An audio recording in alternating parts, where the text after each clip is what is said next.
Bam! What is up with the squad? It's Cess, your favorite arterial tendencies. I'm in the building with Baseline Brunch, the commish.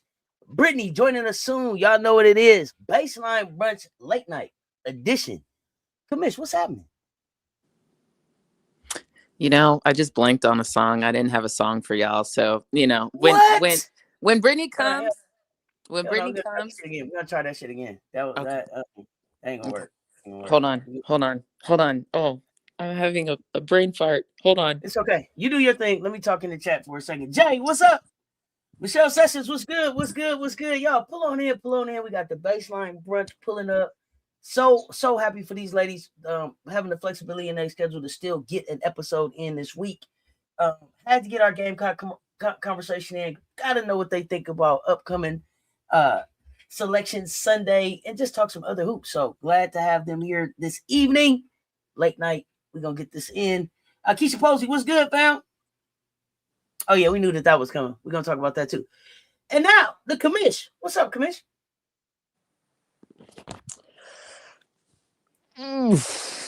Return of the Mac. Hey, return of the Mac. That's all I got for you. That's all I got. That was a good save, though. That's not a bad one. Return of the Mac, yeah. I had to think about, be on theme. Usually I'm on theme, so I had to go with you on theme. I like that. Return of the Mac. So yeah, they're gonna start the CC stuff again. While we wait for Brittany, why not?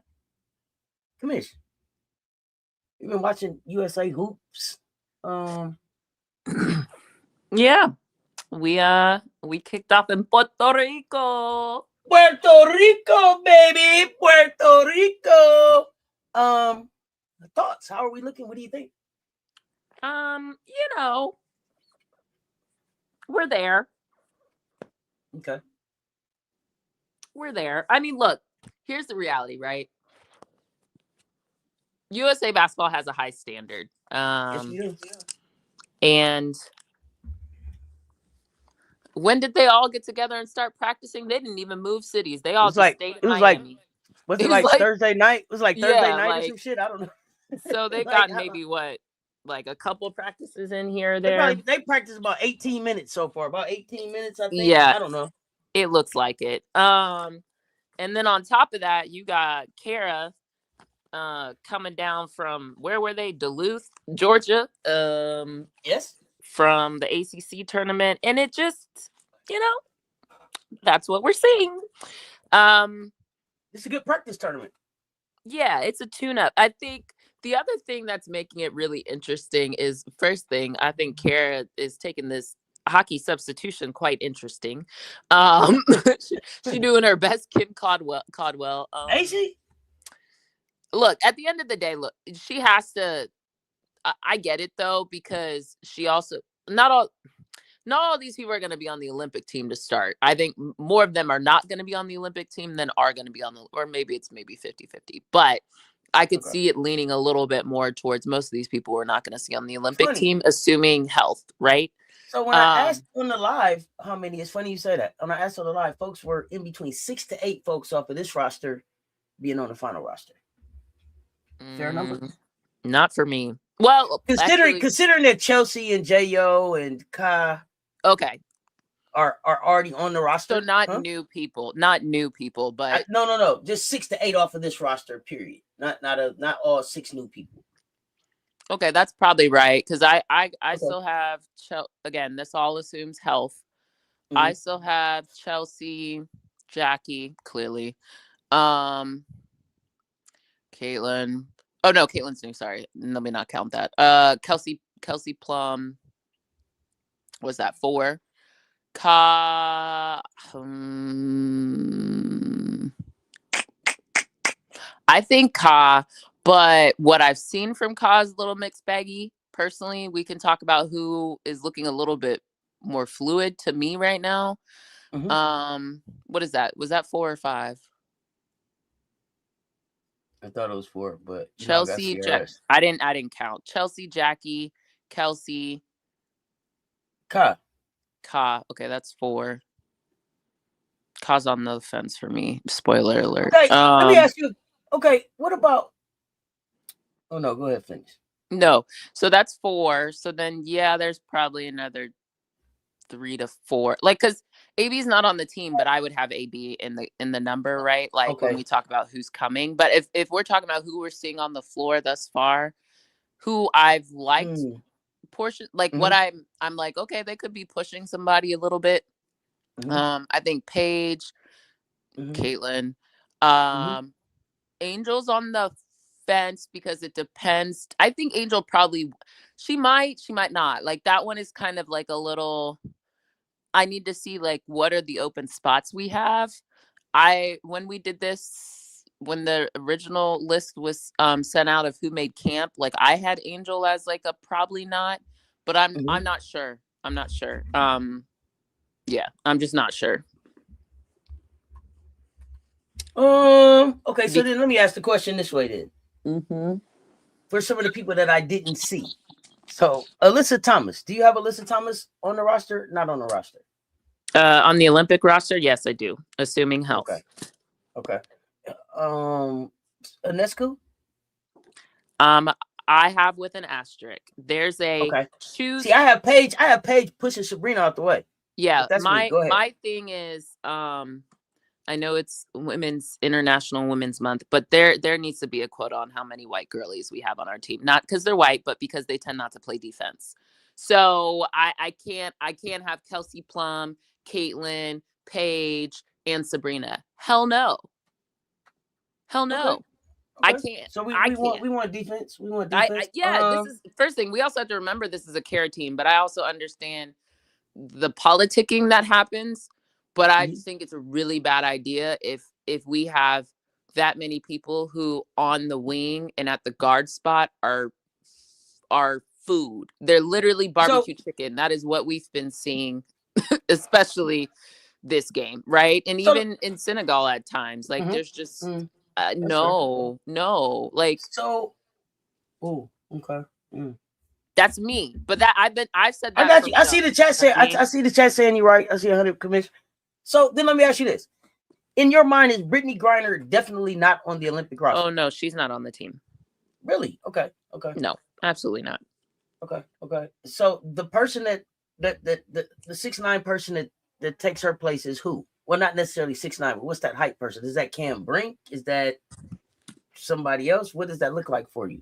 I'd have to consult my original notes, but I took BG off, and if you want to say AB substitutes for BG, that fine. Okay, gotcha. Okay. And not that AB is not her height, but I'm just thinking of skill set and what you need, like the ability to bang in the post, be able to dump it down and get a bucket, that type of thing.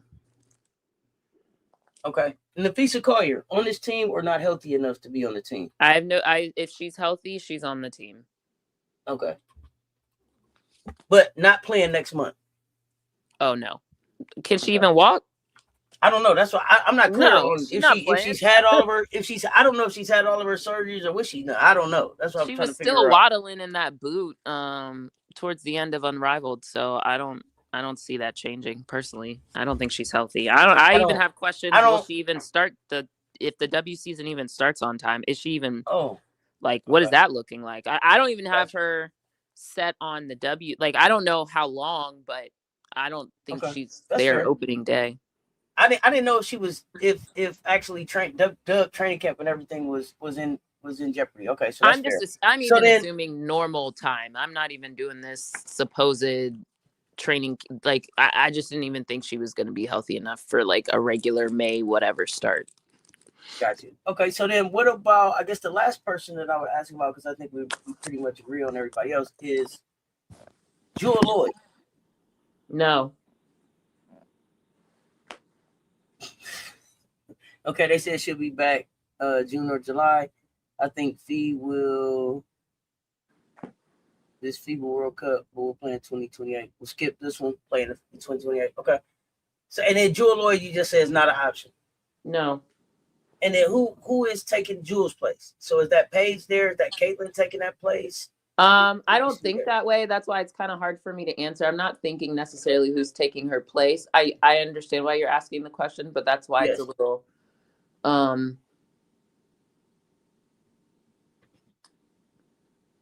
It's kind of Honestly, awkward to ask it it would like be. that. I got you.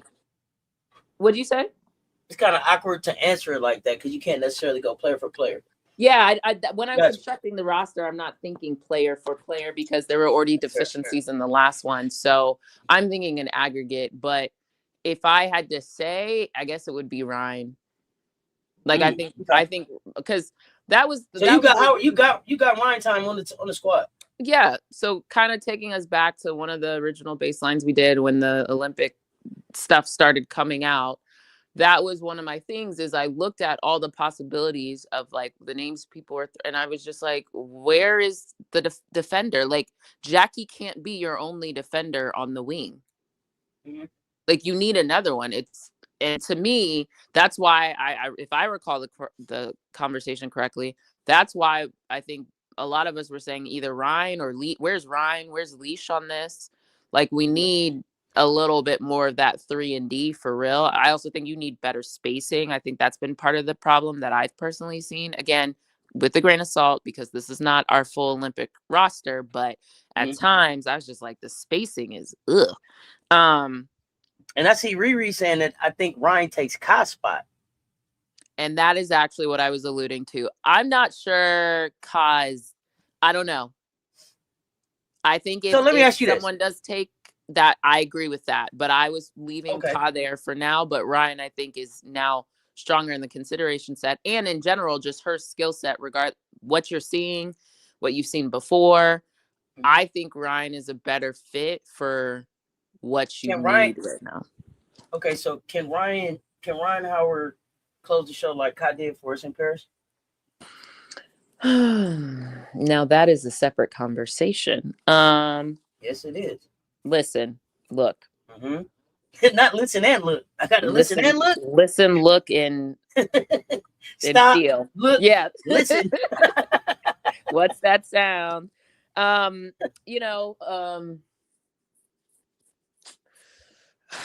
That's why I would want to talk the roster in totality. It's really hard for me to do 1 in, 1 out type of thing. I mean, like, yeah, in a way that's how it's going to work. But I think the problem is when you do 1 in, 1 out, they're not equivalent skill sets. And so it's like, again, back to my statement, I can't have all these just shooters and nobody defends. Like, I don't want it. It doesn't fit the style of the coach. And it's just not a winning strategy. So it's great people can make shots, but I need you to stop someone on the other end. Like you can't just be Swiss cheese out here. Okay, that's fair. So let's talk about I got a question about tonight's game then, right? What we've been seeing. It looks like Kara Lawson is running Chelsea more as a wing. How are you feeling about that?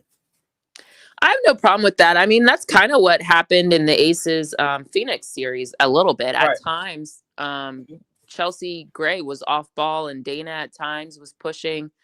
Asia herself was pushing at times. I actually think Chelsea to the wing extends Chelsea's playing career a little bit. I think. I don't know. I don't disagree with that. A little bit smarter there. Go ahead. I don't disagree with that. And also just her passing ability. I think even from the wing, she can get the ball to who it needs to. Like her vision is still helpful there. And she's a threat from 3.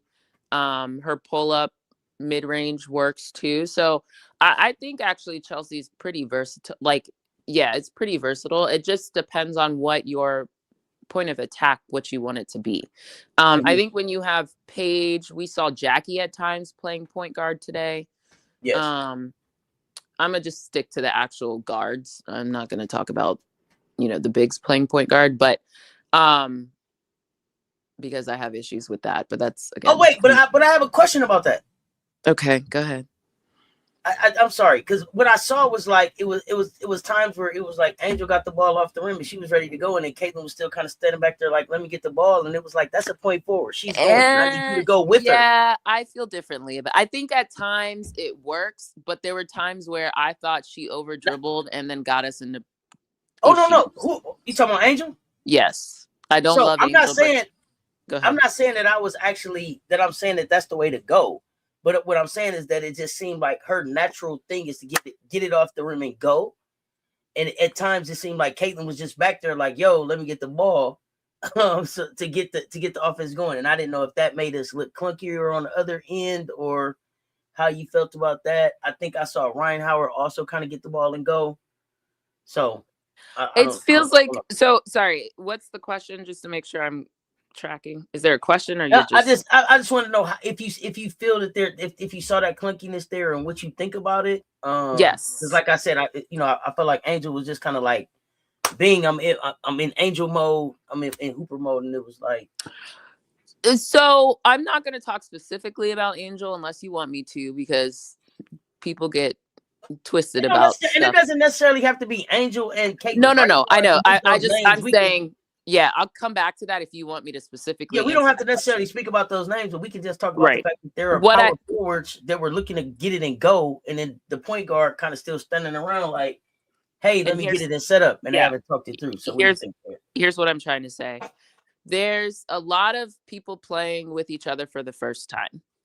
There's a lot of, I think maybe one of the lives I joined, someone was saying like there's gelling. And I agree on the offensive end with the gelling point. Defensively, there's an element of gelling, but there's just like people are not good defenders. And like no amount of gelling is going to get, like, you're just not playing defense. Like you've completely opened your hips up to give the middle away, and there's no one there to help you. Or like the pressure is now on your bigs, and then they get hit with fouls because they're trying to save your butt, guards, or it's swing, and then you're in trouble. Like a team like Belgium, who's very surgical and like is very like procedural about their passing, like that, those are when you get into problems. When we play the Puerto Ricos, when we play the Senegals, like we can get away with it. We're more talented, blah, blah, blah. Our second unit, our whatever subsequent units are more talented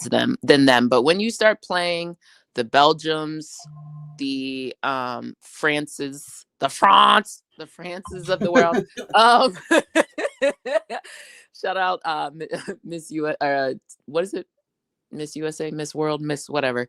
France. When you play Australia, even Sammy Whitcomb puts on her cape when she gets in an opal uniform, that type of thing. Like that's when you can actually get yourselves into trouble, when where your lack of chemistry or lack of clear system, I think, comes back to bite you. So therefore, this is why you need a defense to help in those situations. But if you don't have a defense and your system is out of whack because y'all are playing unrivaled basketball, there it is, then that's when we have problems. Which brings me back to my original point of there's still a lot of unrivaled basketball happening on the court. Now, part of that, I understand there's not a clear system. I think when you see some of the friction, not like in the neutral way, friction, not friction in like Stan Wars, but when you see some of the friction on the court of you got guards waiting on the ball, but whoever it is wants to push it, like that's just kind of part of that. Like they're not familiar with each other and each other's skill sets and what they like to do. So I think, and then everybody's being asked to play potentially not their normal role. I think Jewel actually said this in her Olympics vlog she did or whatever, that basically it was basically like the team was constructed around Asia, which like, duh, right? Like Asia was 1A and then Stewie's like 1B or whatever, you want to put it in. And everybody else was forced or asked to play a supporting role to that in the last Olympics. That same thing is happening anytime you play USA basketball. Like not everyone can be a 1. That's just, I don't know what to tell people. So like, that's why USA basketball has been difficult for certain individuals, right? They're asked to play completely set or muted version, a subdued version of their game in support of the team, which is again, team basketball. So I think what's also happening is people are being asked to play differently, or like, for example, let's use Caitlin. Ray Burrell. Well, they don't apply, and not the same. Caitlin, I like Caitlin in the Olympics. Like what I'm seeing from her, I actually, regardless of all the tomfoolery that gets attached to her, just on the basketball court, I like this version of Caitlin versus what we saw her rookie year, and even at times with the 7 times she did play this past season. This is actually what I think she should take back to the Fever, to be perfectly honest. I think if this version of Caitlin exists at the Fever, if playing basketball in my mind the right way versus trying to appease the masses and they're only there to see the Kate, like rather than a Caitlin show, like this is winning basketball for Caitlin.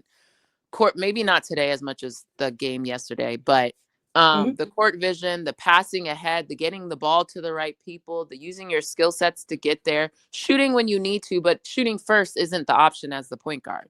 So I actually do think I'll just stick to the offensive side of the ball because, again, defense. But offensively, what I see her doing is much better and is conducive to winning. And so that's even what I'm talking about is like, I don't know if it's a result of her also sitting and watching the Fever go as far as they did last season. Hopefully she learned from that. Or if it's just USA basketball, but nonetheless, like she's capable of doing it as we're seeing. And so let me ask a question. Let me ask a question then, because I know you said you didn't want to talk about the defensive side, and I'm guessing that's no. I was trying to leave it for a separate conversation, but yeah, let's talk about. Okay, because no, my question is, can this version of Caitlin show up in Indiana and be accepted? Number one. And number two, do you feel like, or do you see a difference in Caitlin's defense from being with Kara Lawson, or do you expect to see a difference in her defense? It may be too early. Do you expect to see a difference in her defense with being on this Olympic team with Kara Lawson, or is there just not enough time for her to affect that? Those are my 2 questions. I think the defense is always a question of like 1-2. I like, sure. Yeah, there are certain things that you can do. There's certain, like there is skill in defense, but to me, defense is more predicated on effort and desire than just like, can you shoot logo threes? Like, for example, like you have to actually practice, like, and to me, defense is like studying your opponent, being intentional about your body positioning and where are you shading the player to. Are you trying to shade them baseline? Are you trying to shade them back to the middle to your help? So to me, it's almost like a little bit more, it's not a little bit, it's a different version of basketball IQ than on the offensive end. Although I would argue if you can read defenses on the offensive end, you can play defense on the defensive end. But I don't understand why that's apparently an anomaly.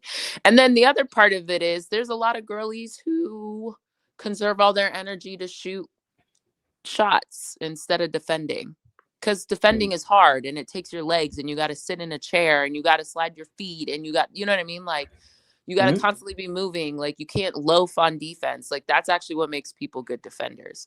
And so if you're not committed to being good defensively, and if there are no consequences and no one's holding you accountable for your defensive side, then that's where I think some people have grown up.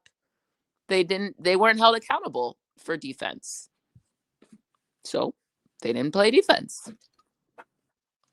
Does that answer your question? Agree. Yeah, absolutely. I totally get where you're coming from. So I don't know.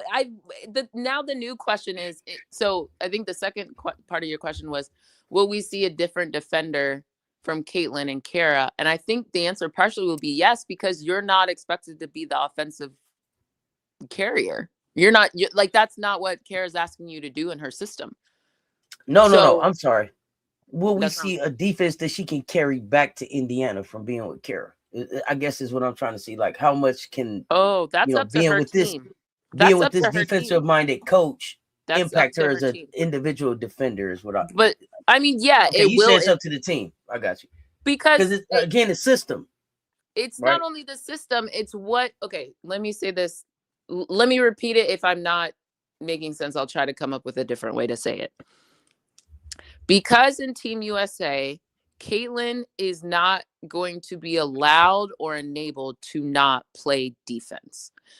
Mainly because they are not asking her to be the savior on offense. So therefore, there are other people who can score here. There are other people who can facilitate the ball.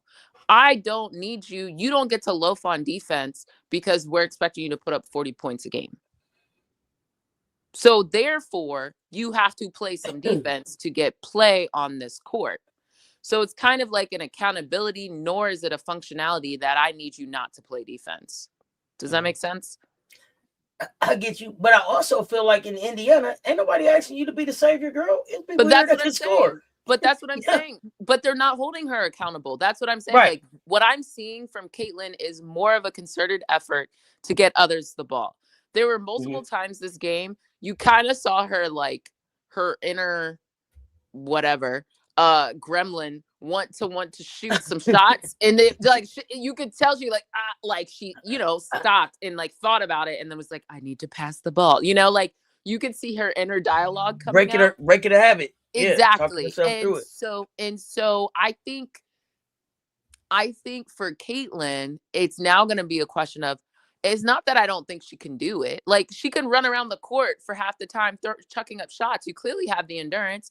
You have the ability to see like passing lanes. So it's, to me, it's not a question of can't you, you just don't. So like when you go back to Indiana, are you going to decide to facilitate more? And therefore you'll put more energy and effort into the defensive end? If you do that, then we can say that. But I'm not going to be able to have the answer until we see what comes of it. Like, are we just going to go back to Indiana and Seth White's on this staff? Is she just going to let Caitlin go back to doing whatever bullshit she was doing before? Like, to me, that's like a philosophical. I can't answer that till we see it. Yeah, we got to see it. But what it's telling me is it's not that she's incapable. She's very capable. It's actually I don't think we ever thought she wasn't capable. No. I'm just reiterating. But like, it's clearly like she's thinking on a meta level, which means that she's capable of making the change. Now, will it happen? I don't know, because of all the bullshit that goes with that. So it's a her thing. It's a Indiana fever thing. It's a societal pressure thing. I don't know, but we'll see. If they want to win a championship, I suggest you play more like this USA basketball way.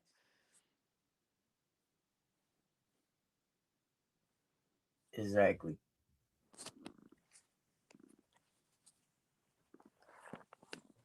Okay, I like that. Let me see. So if Benaya Laney Hamilton was healthy, do you think she would be on the squad? Well, she was in the world's last go round, I believe, and they didn't choose her to ultimately be on the team. So I don't know. And now that was a function of there were more veterans at the time, and they won out over her. It's kind of hard to answer. I mean, I think she would.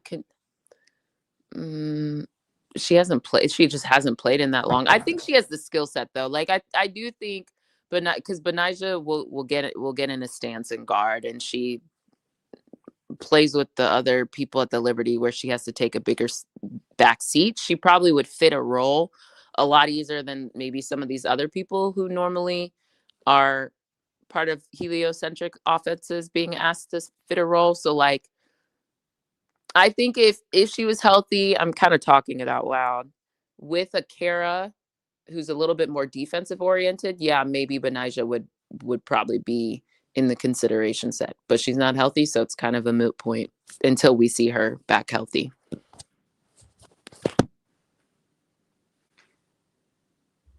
Okay. Let me see. We had another question. Oh, when it's all said and done, is Sabrina possibly the odd man out? I think we talked about that. I think she's odd man out. I would take her out, but I think I don't see how you have her and Paige and Cece and Kelsey. Not enough defense, not enough size, especially not for the physicality at that level. So I don't know. They probably need to play more zone if they have weak perimeter defenders. Zone against international people who be shooting lights out? No. Nah, I think we get ran off the floor. No, thank you. With that one, Jarvis. No, thank you. Absolutely not.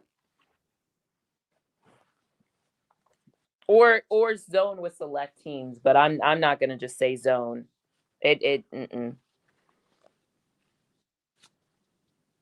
Also, contrary to popular belief, zone is not like an easy defense. You still have to communicate. And then individual teams who are smart, which I don't understand why more people can't beat a zone. Because if you play, little boys and girls club basketball, that's the zone growing up. Like everybody's seen a zone if you play basketball at the youth level. So like you just overload a side. Like there's certain ways to beat a zone, the short corner, cutters. But for some reason, I don't know, people just lock up when they see zone. But internationally, I think they're used to zone. So I wouldn't do that.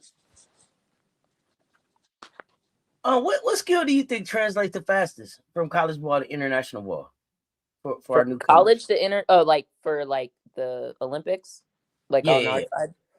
Mm-hmm. I think it depends what college you went to and what system you're a part of. I'm be honest. I think if you play for UConn or South Carolina, that translates pretty well.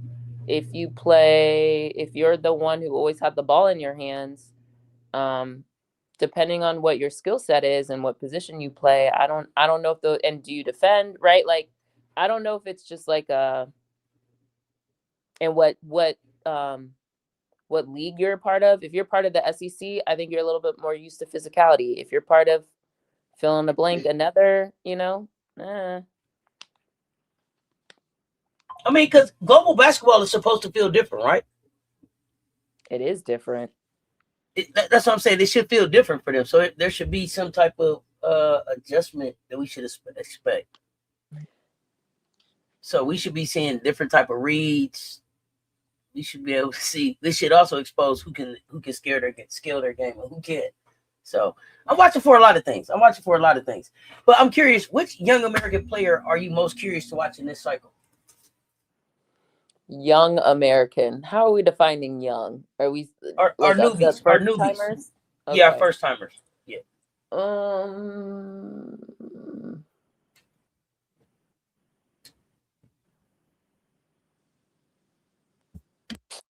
I mean, I guess it's the quote unquote popular kids. It's like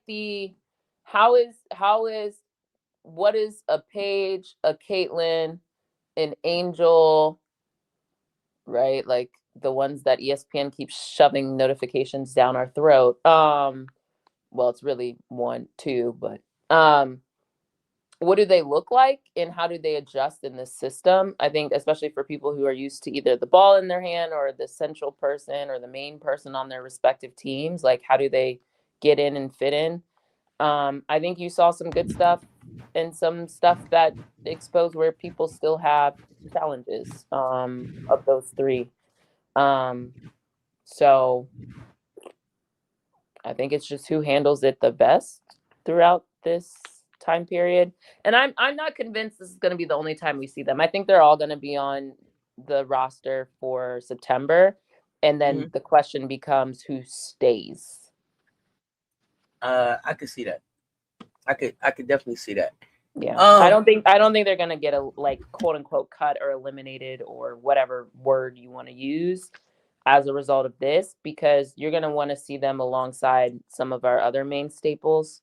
And there's time. There's still time to the Olympics. So,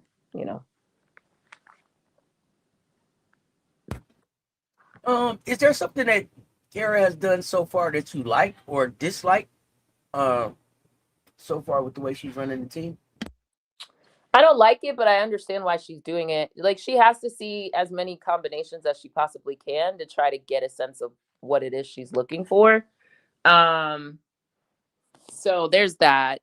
But I understand, it's not if the goal is to win by 100, you would only play certain people, that's not the goal. The goal is to figure out who's the right people to be a part of the team, and see what you're getting out of people. I think the other thing that's interesting, I think it seems like they have, I mean, how would you not, but it seems like they have respect for Kara. I am interested to see Kara's person. It seemed like at times, there was a time where she was really frustrated and she called that timeout and it looked like she was just yelling at them. And I was like, Kara, these aren't your dookies. You know what I mean? So I don't know. I mean, it's a short enough time period. I think they'll all deal with it, but it's like, I wonder if she'll adjust her coaching style to fit the individuals a little bit. That's kind of all I have for now. I don't have anything deeper than that because I don't really know what they're doing, and it's hard to judge the defense as a system because some of these people just aren't defenders. So I get it. And they just came off of Unrivaled, which I think gave some people some bad habits. So who are already not great defenders. I want to stick with Kara for just one other question. Do you think she's giving up something? What if anything, is she losing by being in Puerto Rico and not in North Carolina this week with her team as Selection Sunday and everything prepares? Because I think they play through Tuesday. So thoughts there. Well, I think the main question is, what does her support staff do, like on a reoccurring basis? And if it's actually interesting because Khadijah Sessions kind of, for those who didn't watch Khadijah's thing with Matt, she talked about, Matt actually asked like some of their roles. And so like Khadijah talked about it. So it depends on how Duke has their stuff set up. I mean, yeah, you want the coach there because you want the coach's eyes on things. So I don't know if she's still kind of moonlighting with some of the Duke scouting and whatnot, or while they're in Puerto Rico, you have Natalie and Nate the Great and Stephanie doing a little bit more of the heavy lifting. I don't know how she's delegating some of her tasks. So I don't know which one she's doing. Because if she's delegated a little bit more, and I forget who the two scouts are. I forget their names. One of them I remember. The other one I wasn't as familiar with. But regardless, if those people are doing their thing, then it's kind of like a little bit easier. Okay. Yeah, I don't know. But I mean, time will tell. We'll see what happens in the tournament. I mean, it's a catch-22, right? It's Correct. A catch-22. If she doesn't go and then the Team USA doesn't do well, then they're like, well, what the hell, Kara? Where the hell were you at, right? And then if she does well here and then, Duke falls on their face in the NCAA, it's going to be like, well, your ass shouldn't have been in Puerto Rico. Like, you know what I mean? So hopefully she can find a balance and some semblance of success. I mean, I didn't expect Duke to win the Natty this year anyway, so there's that. But yeah, it just a odd situation for a coach to be in right now. I don't know where I would rather be. Yeah, I mean, she knew it was coming, right? So sure, I think absolutely. they've been working on that basis all. It's not like it just popped up and it's like, oh, I gotta go. So I mean, that's also why you have basketball operations. Again, that whole staff should be there. Gotta do hard better. Gotta do exactly. hard better. So we'll see. Time will tell. Time will tell. Time will tell. Yeah. So that's that. Do you think we should have more actual college players playing on the U.S. Olympic team versus the pros? No, and I even think Gino doing that with Stewie, I thought was trash, but that's a whole nother. Not because it's just like there's enough talent in the W for you to reach there. I just don't think. I think the way they're doing it, where they're like coming to camps and stuff like that, like all that stuff makes sense to me. I think that's the right way to do it. But to insert college students when they're also working on March Madness right now doesn't make sense to me. Like, well, not even right now, just on the Olympic team, period. Like, there are old heads that are like, to get off my lawn that want to go back to this time where it was just college players representing, like, all amateurs. No. Excuse me. Back to what I said. There's enough W talent that, and if the whole premise is you're putting the best of the best, the college players aren't the best of the best. So I'm not really quite understanding why that needs to be the thing. That's what Unite teams are for. Do you think a team of our best college players could compete at the Worlds right now? No. Well, Skill set, size. What do you think? sorry. When I think compete, I'm not thinking of like. I'm thinking of like the top 10 countries in the world, like that. That's like the real competition. France. I'm talking about France. No, you know, right? no, That's what we're talking about. I do not think the best college kids today can beat France. Hell no. We could barely beat France with Asia and Stewie. Now, do you feel differently about on the men's side? And I'm asking just because this is No. a conversation that I overheard today. No, I don't think so either. I think there's enough basketball talent internationally and currently even within the U.S. system that this is not. Well, I think internationally they play pro. We're playing pros, so send the pros. That's my thing. If they send in their pros, let's send our pros. They not sending their amateurs. Why we gonna send our amateurs? Yeah, I don't co-sign on that thinking. I just don't even think that's. I just don't even believe that. Like I don't believe our best college kids today could beat anybody ranked in the top 10 in the world. Okay. I'm trying to figure out how low I'd actually go, but it's definitely not top 10. And it's the middle of their college season. Like this doesn't even like work out. Whatever. I guess the Olympics are over the summer when they're all rehabbing and trying to get ready for the season. It just I don't subscribe. No. To that I agree.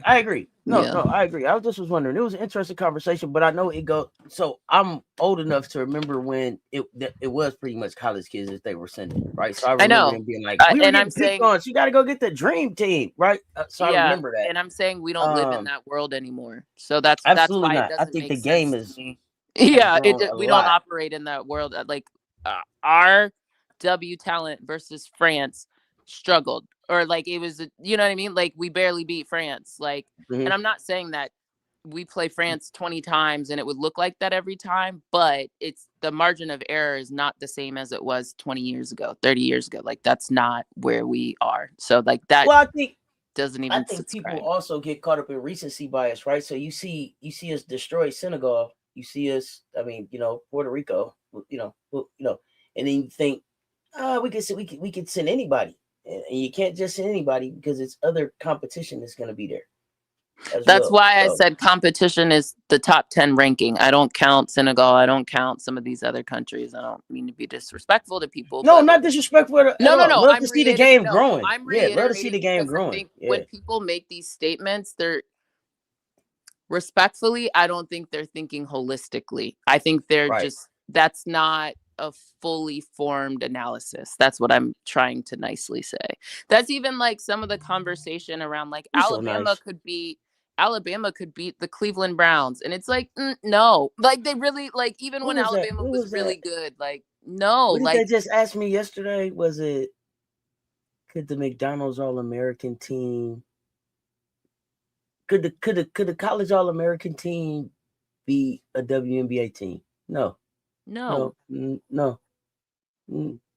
Yeah, but that's what I'm saying. You know what I mean? I'm coming from the standpoint of I've never believed that. Like, if we're talking true professionals, like for real, and not some like bullshit.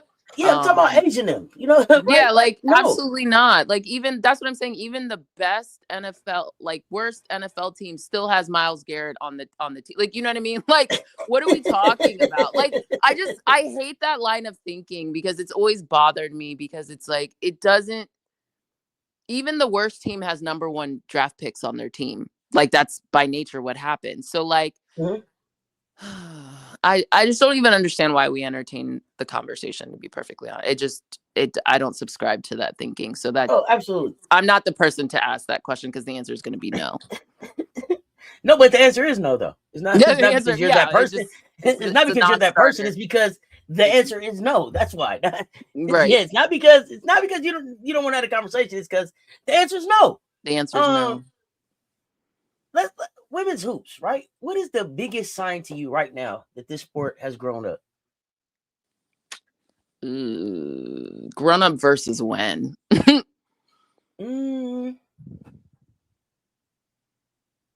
Let's say grown up since Asia first got there. Since Asia first got to the W. I think even just the access that we're getting on, like we have like Unrivaled, we have AU, we have the ability to like streaming services are carrying these games. TNT or True TV picked up these games. Like I think the accessibility, while annoying sometimes on like 7 different channels, but I think the ability and the desire to want to watch the games, and people are like talking about them, even getting push notifications. So not to be a Debbie Downer, not to be a Debbie Downer, but let me just say this. I'm gonna get on my soapbox here for just a few seconds. If y'all were here earlier tonight, then you already heard this, but I must reiterate. I appreciate y'all putting basketball on all of these different platforms. I will even buy the subscriptions to watch basketball on all of these different platforms. But at least shoot it on a camera that is meant to have melanated people on the screen. There is no reason for me to be trying to watch FIBA basketball right now, and I can't tell what Copper facial expression is. I don't know what I can't tell where Chelsea Gray is looking. What is going on with the quality of the video that we're getting in these FIBA games? Listen, I talked about it earlier. Y'all go back and look at it. I need y'all to step it up. iPhone, Samsung 25, whatever it is, y'all gonna get that. But yeah, well, I mean, I need them to step it up. That conversation is related to representation. Well, we don't have to have that conversation right now. I'm just saying, when you make that decision to say, they could choose to change the color gradient. That's a choice. That's not hard. So it ain't even that they need a better camera. They just need to. Well, I mean, a better camera would be nice, but like change the setting. Just like on your TV, when the color be off, you just change the setting. Yeah. I mean, nowadays I don't even have to do that. Like it adjusts itself. Like, hey, the picture's messed up. Wait a minute, I'm adjust. Like, so I'm watching the game, and I can watch it. My eyes are gonna adjust because I like I said, I've lived long enough to know what it was like. I watched TV like that in real life before HD existed. But to have that happen right now is just ridiculous. You sit down, you want to see a good game, and then the quality of the product that you're putting up is crazy, and then the commercials are in HD. It's just ridiculous. Tighten it up. I'm sorry, I didn't mean to cut you off. Go ahead. I don't know. That's all I had. I think your question was about what have I recognized some of the growth.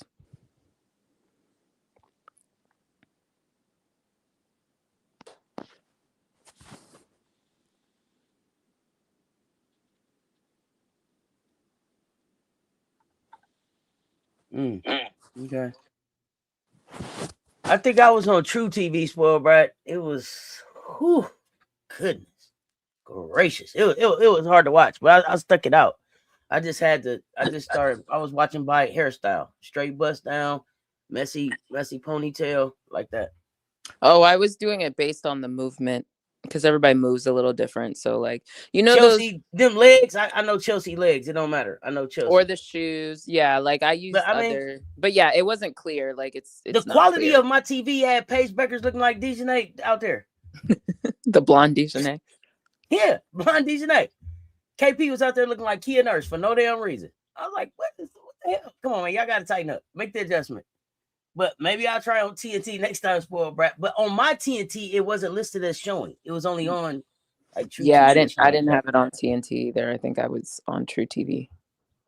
I was on something. Whatever I was on, it was It was very So, which part of the women's hoops ecosystem is evolving the fastest? College, pro, international, a little bit everywhere. What do you think? I don't know the answer to that. I mean, I could come up with something, but I really don't know the answer. I would say, it feels like, I mean, because there's more space to evolve internationally, it would be internationally. Like, there's still places in this world where women aren't allowed to play sports. So, like, you know what I mean? Mm-hmm. So, like, the answer is gonna be internationally. So I don't know. I'll go with internationally. Internationally, okay. I don't know. Now that I'm thinking about the way I worded it, that might not have been a fair question. That's what it's like. I don't know. Yeah, because pro and international are kind of the same. right? Like it's evolving, and the ecosystem is evolving in the college space, but it's evolving more around like NIL brand. There's some parity coming there, but with pro, I think the growth is, and that's both domestic and internationally, just with the options, like you said, the Unrivaled is there, Upshot, Project B, all of these other opportunities to be a pro basketball player. Yep. You couldn't tell the difference between Kiki and Mo. Yeah, it was the hairstyle. One was a nice. So Kiki had like a tuck bun, and then Mo had like a librarian bun. It was a little bit neater, everything. It was rough though. I know he's still waiting for Brittany to join. So where you want to go next? That's a great question. I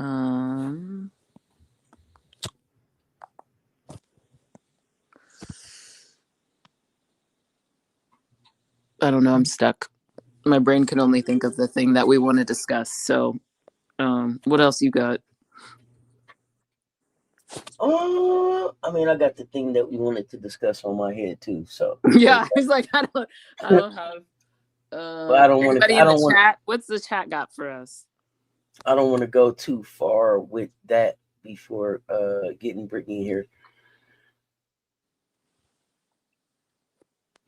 So let's talk. Can we talk maybe a couple of the other conferences? Because I don't think we're going to talk.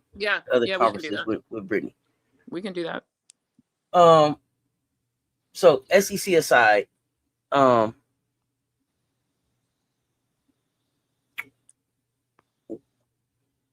guess what conference do you think makes the most noise in the tournament as a conference, not individual team, as a conference?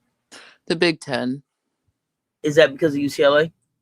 No, that's because of the other people. Depending on matchups, they can get a couple people. Yeah,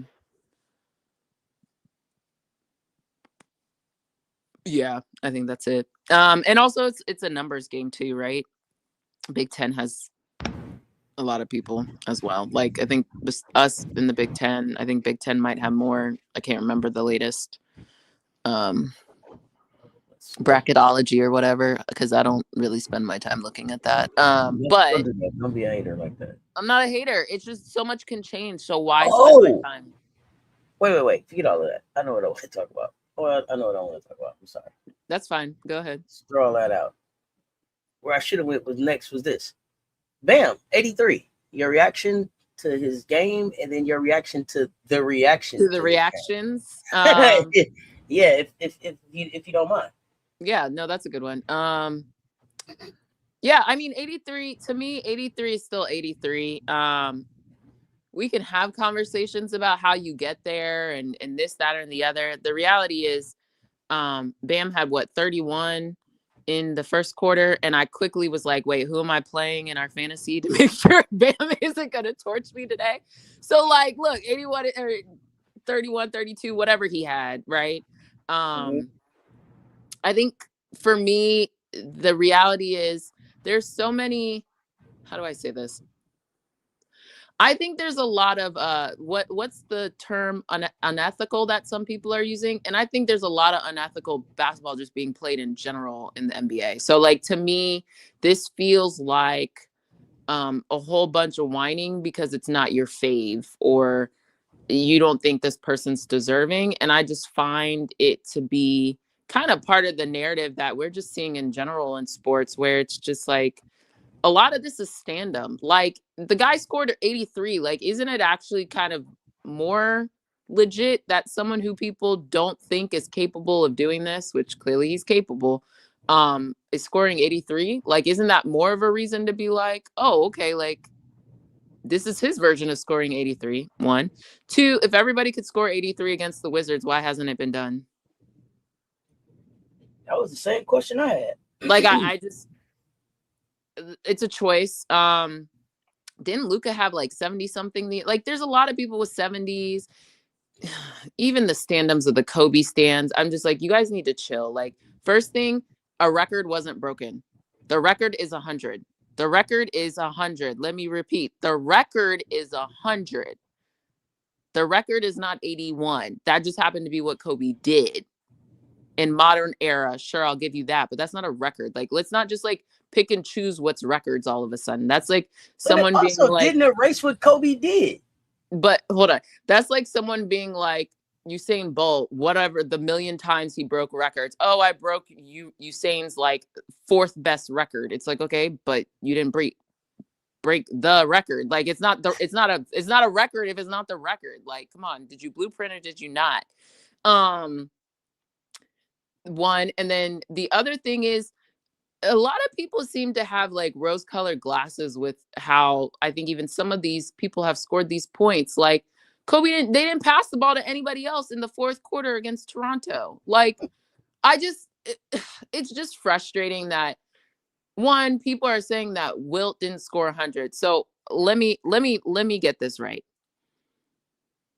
I know people don't believe in race in this country, but or everything's not about. I'm to believe that in like pre-civil rights or whatever, that all these people would be lying and saying Wilt scored 100 and he didn't. Like, there's radio. Like, if we don't have video, it doesn't count. Like, all you conspiracy theorists people, like, chill out. Like, the world is not flat. Like, he scored 100. It is what it is. Now, we can have a conversation if people felt that was ethical 100 or whatever, but he still has a picture where he scored 100. I just don't understand. Like, there were not iPhones back then. I'm not understanding. Like, the whole conversation is stupid. That's just like how I feel about it. He scored 83. Don't foul him. I hope you guys watch the game who are calling it unethical. If you watch the game and you feel it's unethical, okay, that's one thing. But if you didn't even watch the game and you call it unethical and you only watch the 4th quarter, then like, so be it. I've seen a ton of games where someone is trying to go for a triple-double. You know how many times they, like, when Russell Westbrook was going for the trip-dub record, when Steph Curry was going for the 3-point record, like, people were doing like quote unquote not normal basketball things to enable it to happen. It's part of the game with all these record chasing, breaking people. So like, I don't understand what everybody's problem is. They fouled him. He went to the free throw. He made his free throws. A lot of people go to the free throw line and don't make their free throws. We know. So some of these were hacks. And you could argue a couple of the some of the calls were ticky-tacky calls. Well, every basketball game I watch have ticky-tacky fouls. So like, it doesn't make sense to me why all of a sudden people are up in arms about what it is. To me, it's just a lot of weirdness. He got 83. It is what it is. Again, he had 31 in the 1st quarter. So the refs couldn't have been cheating for him from the 1st quarter. Like, the man made the shots. And the Wizards suck on defense. Talk to the Wizards why they decided to wait till the 4th quarter. The man already had 70 and you guys start throwing double teams. You didn't think to do that before? I don't get it. I'm with you. My first response, my first reaction when I saw it was like, yo, way to go, Bam. I didn't watch the game. Way to go, Bam. But it wasn't, damn, he took something from Kobe. I didn't understand that reaction. He didn't take anything from Kobe because Kobe does not have the record. But it doesn't take anything away from what Kobe did, right? It doesn't take anything away from what Kobe did. But the other thing was this. Damn, anybody that's an NBA fan that got the nerve to be complaining about that might have been the hottest night the NBA had in the whole season. The NBA needed that 83 points from Bam. How much more talking have people done about the NBA because of that game? I'm just saying, for all of the complaining that people do about where the NBA game is and it's unwatchable and this and that and this and that, 83 points gave them something to talk about. So there's that. I just don't understand the hating, quite frankly. And then you have people like Kelly Oubre. You tell me the last time you scored that many points, Kelly. Well. What's his name? White Chocolate. Like, bro, you barely were even on team. Like, come on now. Like, don't do that. Like, Bam did it. I don't understand why it's it's not a comparison. And also, if you want to get mad, then go have a conversation with your coaching staff. The next time I have 50 points, don't take me out of the damn game. Go talk to them about it. Like, And also just for someone who wasn't even an all-star this year, which I think like Bam should have more all-stars than what he has, because he plays team ball. Like it's just like a lot of weird. There's the Kobe of it all. There's like these weird stand-ums that come into play. Like it's not even about basketball. It's about basketball. The guy scored 83. Like if you're a fan of basketball, like it is what it is. He shot threes. He went to the free throw line. He made layups. He made dunks. Isn't that the thing everybody says they should lower the rim so the women can dunk more? So like he did all the things. Did all the things. I don't know. It was like he took too many free throws. Don't foul him. Then don't foul him. Like these were not like BS. Like they were hacking him at times. Like or they weren't any different than fouls that are called throughout the course of a game. These are normal fouls that I'm seeing. Nothing was like egregious or like sports betting. And then my favorite part about it all is people think there's a conspiracy theory to get Bam 83 points. In what world? The same man that half of y'all were saying he shouldn't have been on the Olympics team and Jason Tatum should have been playing more than Bam. That same Bam. And I like Bam, by the way. I've been a Bam fan even like pre-Asia. So that's not even a thing. I've liked his game. I think, in my opinion, he's like Draymond-ish without the antics and a little bit more offensively, skilled. But like he guards 1 through 5. By the way, that's why he was on the Olympic team. His ability to switch, his ability to guard. He doesn't have a single depoy, which is crazy to me. Like there's so many things that actually say Bam has been underappreciated as a basketball player versus like some other people. And so that's why I personally get irritated with the whole you have to score thing. And then when someone finally does score, then you want to like rip them to pieces about it. It's just like, damn, like y'all want your cake and eat it too. Like shit, damned if you do, damn if you don't. Like, okay. Again, I've watched so many people go for records, scoring records. Steph was chucking up threes like God knows. Like they were setting so many screens for him and pin downs and this and that out of the flow of the offense. People were passing up. Isn't it when he got the record? Someone passed up a wide open shot to get him the 3. Like, I'm over it. Next. I just go find something else to complain about. Like that's the weirdest thing that people woke up and decided to get on their soapbox about was Bam scoring 83 points on a Wednesday against the Washington. It wasn't even on, like, didn't they change the channel? It was like Peacock. They switched whatever the national broadcast was to go to the Bam game. To your point, like there's really not much excitement. I think the other excitement was that Jason Tatum came back, but like he's sitting on the bench right now. So like there's really not a lot. Like take the stuff when you can. Like I'm seeing more quote unquote superstars sitting out more often than not. So again, it is what it is. Yeah, I mean, it is what it is. I just thought the reaction was just really weird. Like it gave hater. It like really did. It gave the weirdest like think pieces and stuff like that because someone scored 80 plus points on a Wednesday that otherwise you weren't gonna watch. I don't know. Yeah, it was just I don't know. It was weird. It was very weird. It was like, well, look who we got it against. Still NBA players. They getting NBA checks. I know that. They getting played like the best players in the world. So I mean, it's kind of the same. Speaking of Asia, right? It's the same argument when people are like, "Oh, she went to the free throw line." Well, because she's getting fouled. Like, this is not like some cheat code people are like putting into the matrix. Like you're fouling me because you can't guard me, or you're fouling me and obstructing me from normal shots. So that therefore the penalty is I go to the free throw line and then I make my free throws. Like, what are we mad about?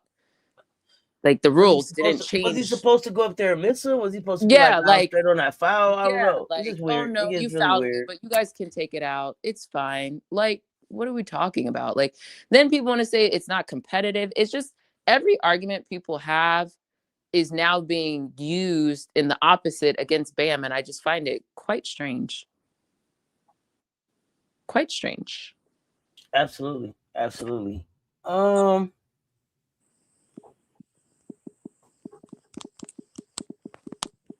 Do you want to go to awards? Where you want to go next? What was the original question that you asked me? Yeah, let's, because we didn't talk about like Big Ten or any of the other ones, so let's just chat about Big Ten. So I think we expect UCLA to win the UCLA won the Big Ten. Do you expect UCLA to be in the Final Four? I was about to say in the Big Four. Final Four. Yeah, I do. Again, pending whatever comes out for final brackets, but I mean, I think for now I am. I think they're balanced. I do think, though, I will say, I think what Ohio State, I didn't watch the Iowa game in full because they got their asses beat. And somehow Iowa got their asses beat and still moved up in the rankings. Fascinating. Wasn't that crazy? I've been telling y'all about these rankings all year. It makes no sense what is happening and transpiring. But again, whatever. I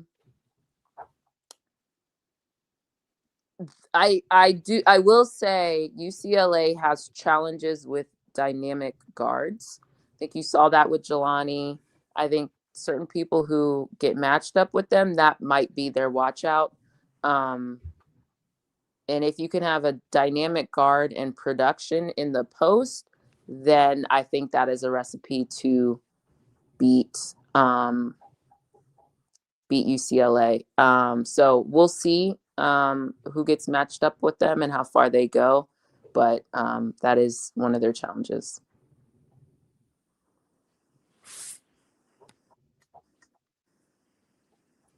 Okay. Do you have anybody from the Big 12 in the Final Four? Wait. Let's stick on Big 10. We never. You got more. You got more for Big 10. Okay, let's go. I'm sorry. We never talked the awards. I know. At midway through the year, I had Lauren Betts as the Player of the Year. You had Jelani. Final results came out, and Lauren got it, I think, and she got Depoy, if I have that correctly. I think so. I don't think, but just from memory, like, did you feel like the Big Ten got some of its awards right, wrong? Was there anybody who you were kind of like, huh? Jelani's the main person. I think Jazzy was Freshman of the Year. I think Corey was Big Ten Coach of the Year. See how the team that finishes first. Okay, anyway. Go ahead. And then I think Dugalich was Big Ten Sixth Player of the Year. That sounds right, yes. Yeah. So maybe Jeremy Kennedy Cambridge should have been in the conversation for Depoy.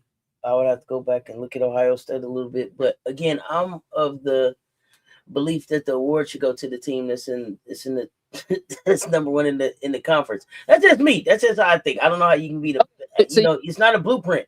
It's not a blueprint. You can't be the best if you're not on the on the best team. Yeah, I mean, with the exception of Freshman of the Year, I don't think that UCLA really had a freshman that did more than what Jazzy did this year. So yeah, but you thought Jelani should have been player. I had Jelani in the conversation for Big Ten Player of the Year. Yes. So my question that go ahead. No, that's my question is, do you feel like it ended up correct that Lauren got it and not Jelani?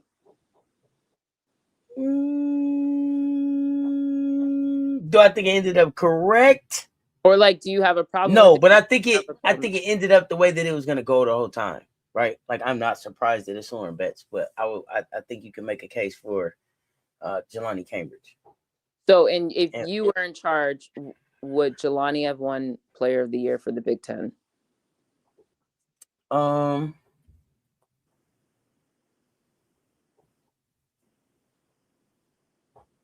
Probably not. Probably not. Because my thinking is, again, it still has to go to the number one team. If Ohio State had won some more of their games, then maybe I could make a case. But for ultimately some of the games that they lost, it was like Ohio State. What the hell y'all doing? Really? So, but I did feel like Jelani and Kennedy did more with less. Okay. Than Lauren did, and that would have been probably my pushback on that. But I can't disagree. I can't disagree with everything going to UCLA. They won everything, so there's that.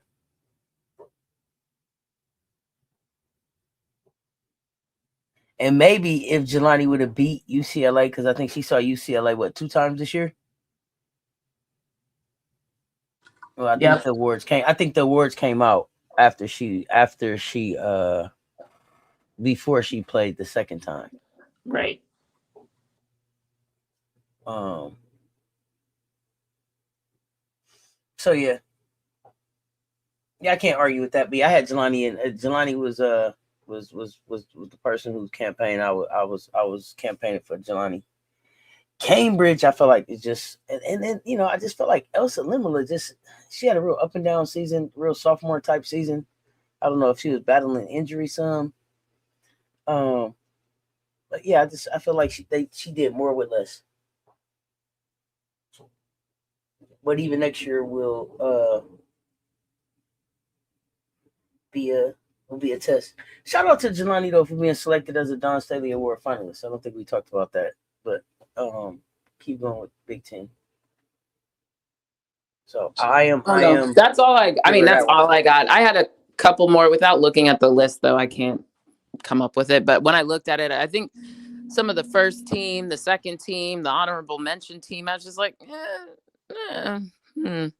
But again, I think there was some. I can't remember who, but there was like a couple where I was like, really? I agree with you. I think Chance Gray probably I think she ended up on honorable mention, and I thought she probably could have been more second team, or Chit Chat ended up honorable. Wherever she ended up, I was like, I think Chit Chat should be a little bit higher than this.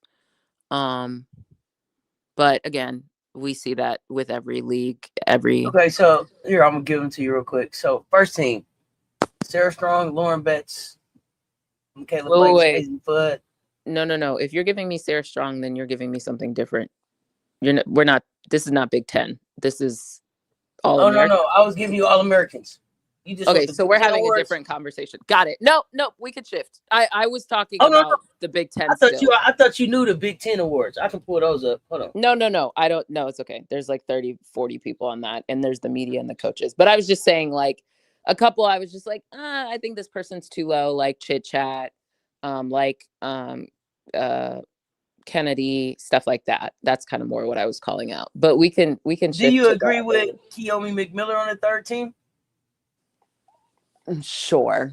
Not really. I don't. I think that was one I was like, I don't agree with it. I think, yeah, she scored some points. I think her stretch down the end looked really good, but I think at that point it wasn't necessarily always team ball. And if you were doing that all season, your team would have won more games. So, but yeah. Silas Swords, first team? Yeah, that's the one. I was like, really? I could give you second team. I'm fine with Sevia Sellers, first team? I don't know. I didn't watch her anymore after she couldn't break the press at Washington. Oh, so I don't know if I have her first team. I was thinking Swords. Yeah, Chance Gray I could have seen on the team.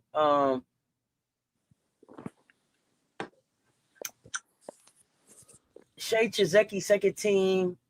Cara Dunn, second team. Katie Fiso, second team.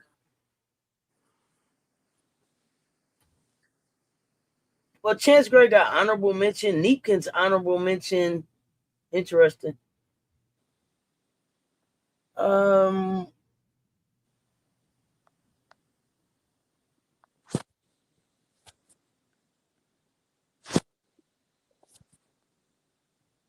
Yeah. Okay.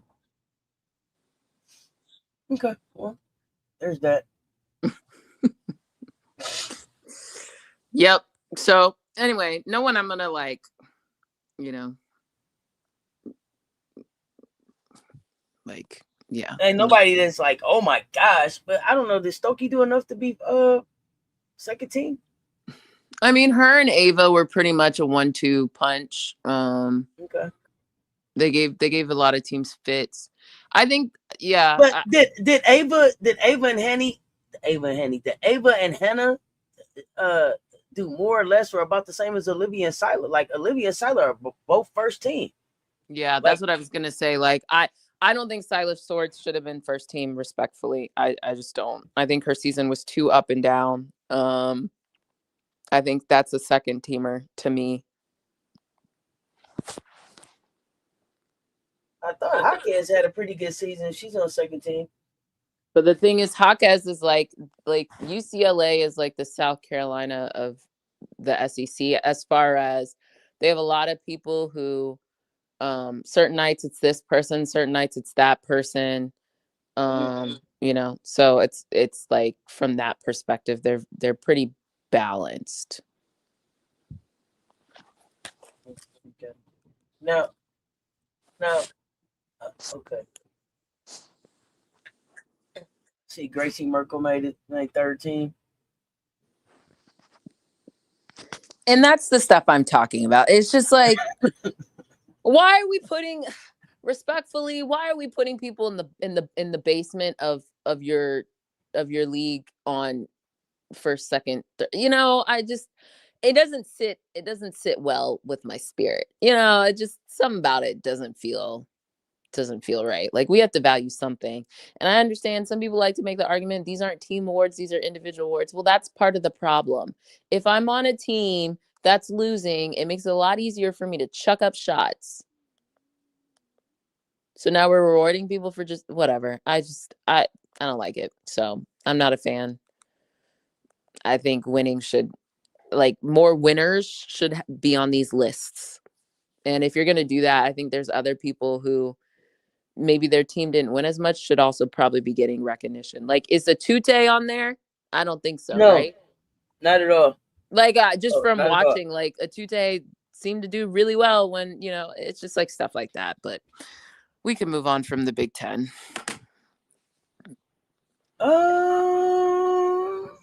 Let's talk ACC. That's easy. Hannah. I still don't. I don't know if Hannah should have won. The problem with the ACC is, like, then I'm like, well, who should have? I can't come up with anybody. But I don't know. It felt Hannah did do a lot for her team, and especially down the stretch, I think they figured it out. But I think for the entirety of the season, I'm not sure. I don't know about Hannah, but the problem is I really can't come up with anybody. But I think I would have tried to find somebody else, to be perfectly honest. So I have to ask this question, and I'm not a fan, so this is interesting for me. So Carol Lawson is the coach of the year. Yeah, she brought Duke back from the depths of hell, right? She brought him back from the dead. Okay, I'm not a fan.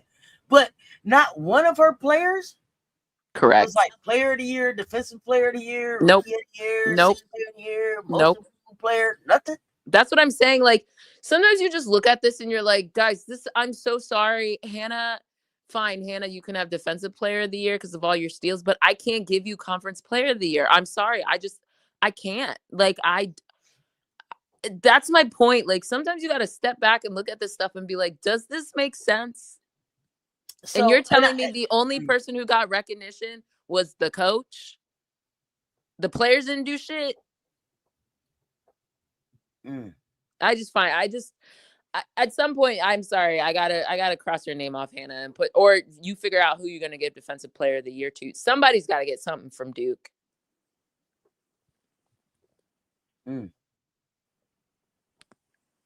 Yeah, even if you ignore, because the whole depths of hell was pre-ACC, right? Mm-hmm. Because this is supposed to be ACC. Just so in the confines of ACC play, Toby at least was doing something on a nightly basis. On a nightly basis, doing something. I agree. And I it agree. resulted in winning. Like, no, I'm not a Duke fan, so it was hard for me to say yeah, that. I'm just saying but, shit now. But you got to They keep it real. won. That's why I was like, Hannah, that's too much Hannah for me. I'm so sorry. We can have a conversation whether or not did she put up the stats, this or that.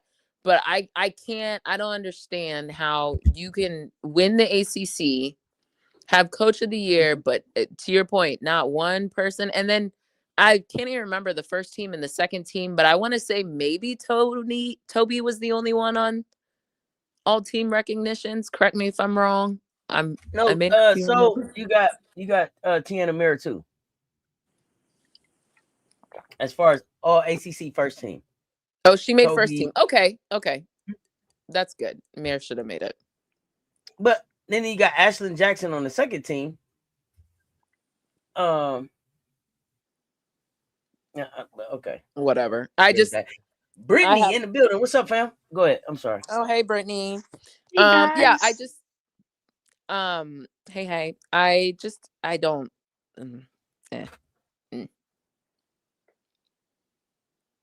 It didn't sit well with. Hannah. And then we have the all America stuff. Okay, before we go to all American stuff, just question. Uche Ezoje? Yes, from Syracuse. Thoughts on that? Yeah, Syracuse Hooper. Thoughts on that? Yeah, I've been telling y'all she's gonna hoop. I've been telling y'all she's a hooper. No, I'm saying you were okay with that one. Yes, very much so. She should very much win that. I had no problem. My girl, 6th player of the year, Amari Berry. I was happy with that one. Fine with that one too. It's just the Hannah getting both player of the year and defensive player of the year. But there should have been a player of the year, a most improved player of the year that went to a Duke player. Something had to go there. Yeah, because they have like 7 more, not 7, I'm exaggerating, but they have like even improved play. Like they have more than what the SEC has. Y'all could have figured out a way to figure it out. I think I don't know. I still would have given Toby. I don't care about Hannah's stats individually. I would have given Toby because I think Toby was the clear person from Duke, just her consistency. I think I would have given Toby player of the year. Sorry, not sorry. Fair. Or give Toby Depoy. I don't even know if I really agree with Depoy, but Hannah's not getting both. She's not getting both. What did they finish 5th, 6th in the ACC, and you get player of the year? And I'm also going to say this is probably not popular, but I feel like Legged Jack should have had more votes for coach of the year than Jeff Walsh. She definitely should have. I think her and then Jeff probably. I think Jeff was he was closer, but Jeff was second. But I would have, to me, those should have been flipped. If Kara understood, Felicia Legged Jack coached her ass off this year. She should have been second. And if Kara hadn't brought them back from the depths of hell, Legged Jack would have been my coach of the year in the ACC. Well, 100 in the chat, y'all. Hit the like and the share. They both right there. The panel is complete. Brittany in the building. What's up, Brittany?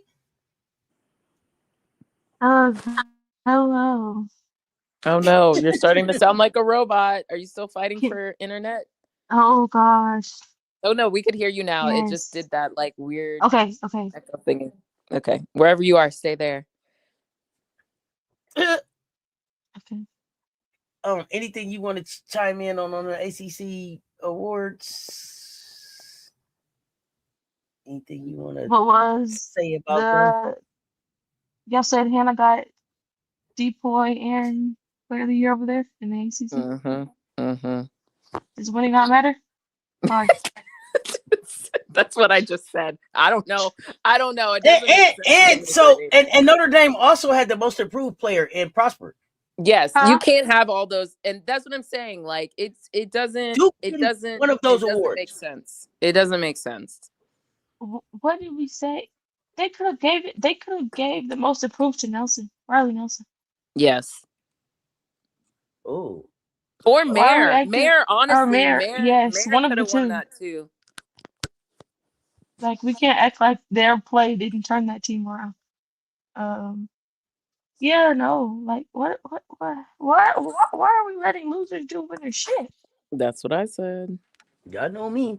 Y'all know me. Y'all know me. I shut it down. It's very much giving. All right, yeah, we just looked at the stats. Oh, yeah, well. Didn't make any type of sense whatsoever. But hey, what do we know? yeah. What do we What know? do we know?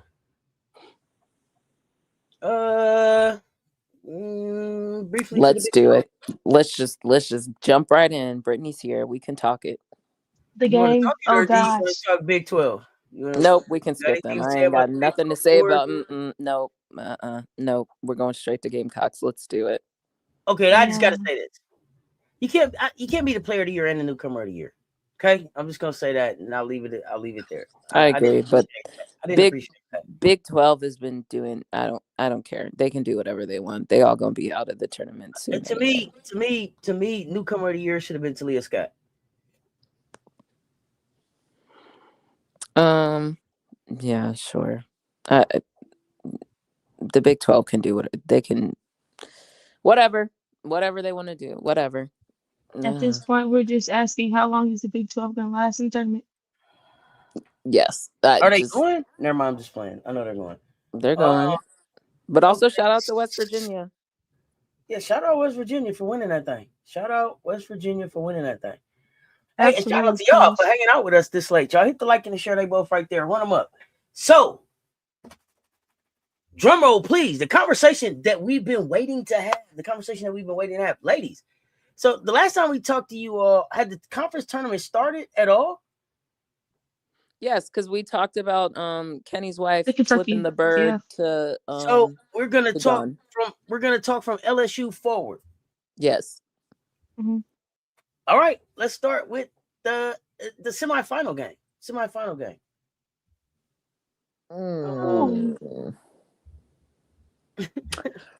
No, I had to think about what I wanted to say. I mean, I think first half I was surprised. Like, I thought we did a good job of closing the gap. I actually thought we could have been down more, mainly because I felt like our rebounding was shit. What do I say every week? Rebounding and defense.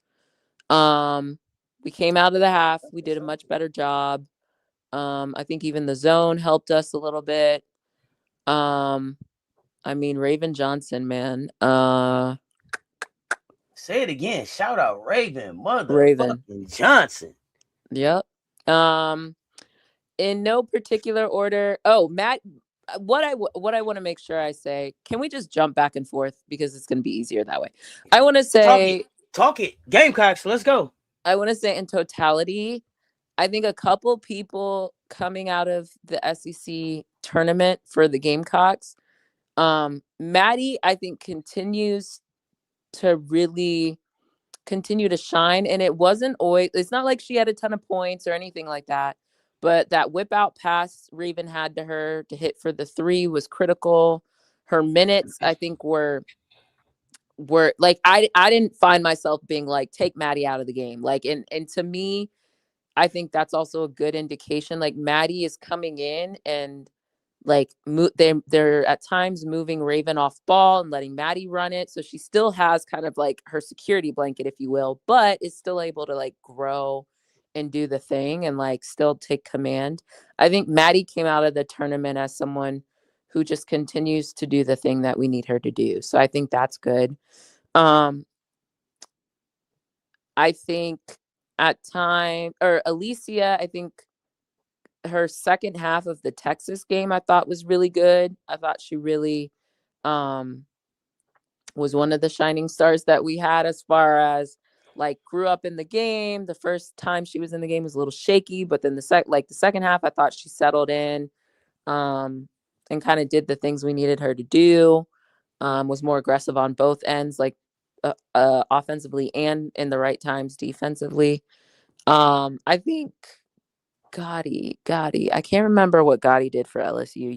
Y'all remind me. But I think Gotti had her moments too. So I feel like from at least like quote unquote the youth, we got some good minutes from them. Miriam, I liked her LSU game more than I liked her Texas game, but you know, there's that.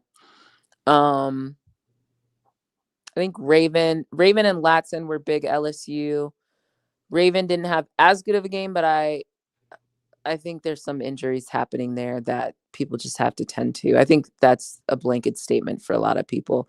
Latson, I wish she would have been able to kind of get going a little bit more for Texas. Joyce, same thing in both games. First half were not my favorite. At some point, she woke up and clocked in, and then I liked it. I think Texas, I'll give her at least some 5s and some 6s for continuing to fight that entire game. But just need that to start the game. Like that's what bring it forward. We can't like let's bring it forward. Start with the intensity and stuff like that. That will get you off to the right level. And as I've been saying, I think really trying to do that on the defensive end will always have her in the game and have her imprint and fingerprints on the game from jump. That's why I keep kind of emphasizing like use the defense to fuel you and not just rely on a good offensive output to kind of kick you in gear. I'll stop there. You guys jump in with the other stuff you had. But as I think of more stuff. Oh goodness. That Texas game was nasty. And particularly nasty for the start. I don't know how many times we've talked about teams this season, and how we talked about teams, the importance of getting off to a good start. Because typically there's teams that'll, all right, they get off to a really slow start. They use all this energy to get back in the game, and then come the last couple minutes of the game, they can't close because they spent all that energy getting back in the game. But I think that LSU game was a lot better.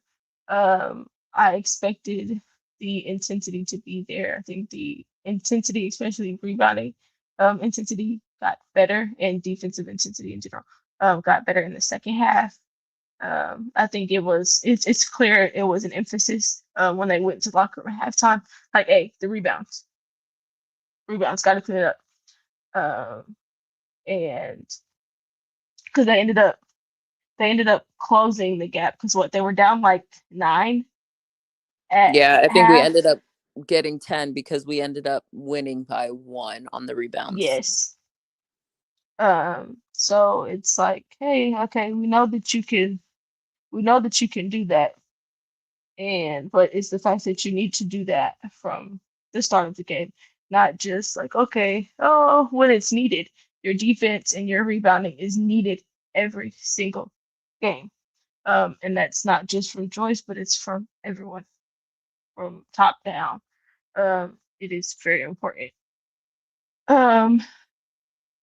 I think, yeah, that Texas game, it was one of those things where it's like, okay, can they get back in the game? Can they get in a rhythm? Can they get in a flow? And try to get some stops. There were times where it's like, okay, yeah, they found something. And then it's just like, all right, let go of the rope. And or just one person not winning their matchup and it leading to open bucket. That I think one thing that they did well against LSU versus what they didn't do well against Texas is win their matchups. You have to win your matchup. I think they did that well against LSU. I think Raven did really well against LSU. I think in part because of the intensity that's in the gym. Just against playing them. The energy in the gym is very much like, yeah, like this is the game. I don't want to say when it comes to the Texas game, oh, they used up all their energy the night before. Yeah, no, not using it. No, I don't. It's, can you say it's okay? That's one thing. Yes, but you can't sit there and say like, oh yeah, they lost simply because they spent all the juice the night before. Here's what I will say, because I agree with you. Like, I will say that I think of the two who met in the finals, right, between Texas and South Carolina, I think South Carolina used more energy just objectively in the LSU game. It was a Yes. tighter game than it was. There was more energy and emotion in the LSU South Carolina matchup than it was Texas. Because if y'all remember, when the brackets got released, I was like, Texas got an easy road, even if it went chalk, which it didn't. But I was kind of like, Texas got an easier path, right? And at the end of the day, it is what it is. Look, we lost. Congrats to Texas. They cut down their nets. I know Vic was happy, but at the end of the day, like it was, I think just objectively, you can say more energy was expounded between the LSU and South Carolina matchup. Absolutely. It was, and I think that's one thing to point out, but I also don't want some people to be like, oh yeah, they would have won if they would have did it. Basketball is 40 minutes. 40 minutes. It is. Um, And also, guess what? If we had done a better job against, I think LSU game was going to be relatively close regardless, but if we had done a better job rebounding, that game right, probably would have looked different, right? From jump or whatever. And also, like, when you play in March Madness, like, you play who you play. Like, that's why you right. come out to good. You want to bury teams early so you're not expending all this energy. Your bench can play more minutes, that type of thing. So, like, I think these are all the lessons. Like, get off to good starts. That exactly what you Exactly. articulated, Brittany. And Like also the getting rebound. off. Stop digging Yes. yourself out of holes or clinging on, and then it just makes it harder. So, um, you know, all the stuff, Yes. It. rebounding, all that stuff. Yeah. It's the you can't just turn it on and turn it off. It needs to be consistent. Uh, and that's something that has been harped on since probably the beginning of the season, and definitely that Oklahoma game got beat on the glass. Um, so it's one of those things where you live, you learn. Um, it's everyone has to show up prepared and ready to play. Um, like I think Raven said after the LSU game, she was tired. She was tired. And her and Latson were like the big thing after when Holly had asked them, okay, so like what happens now? They're like recovery, recovery, recovery, and then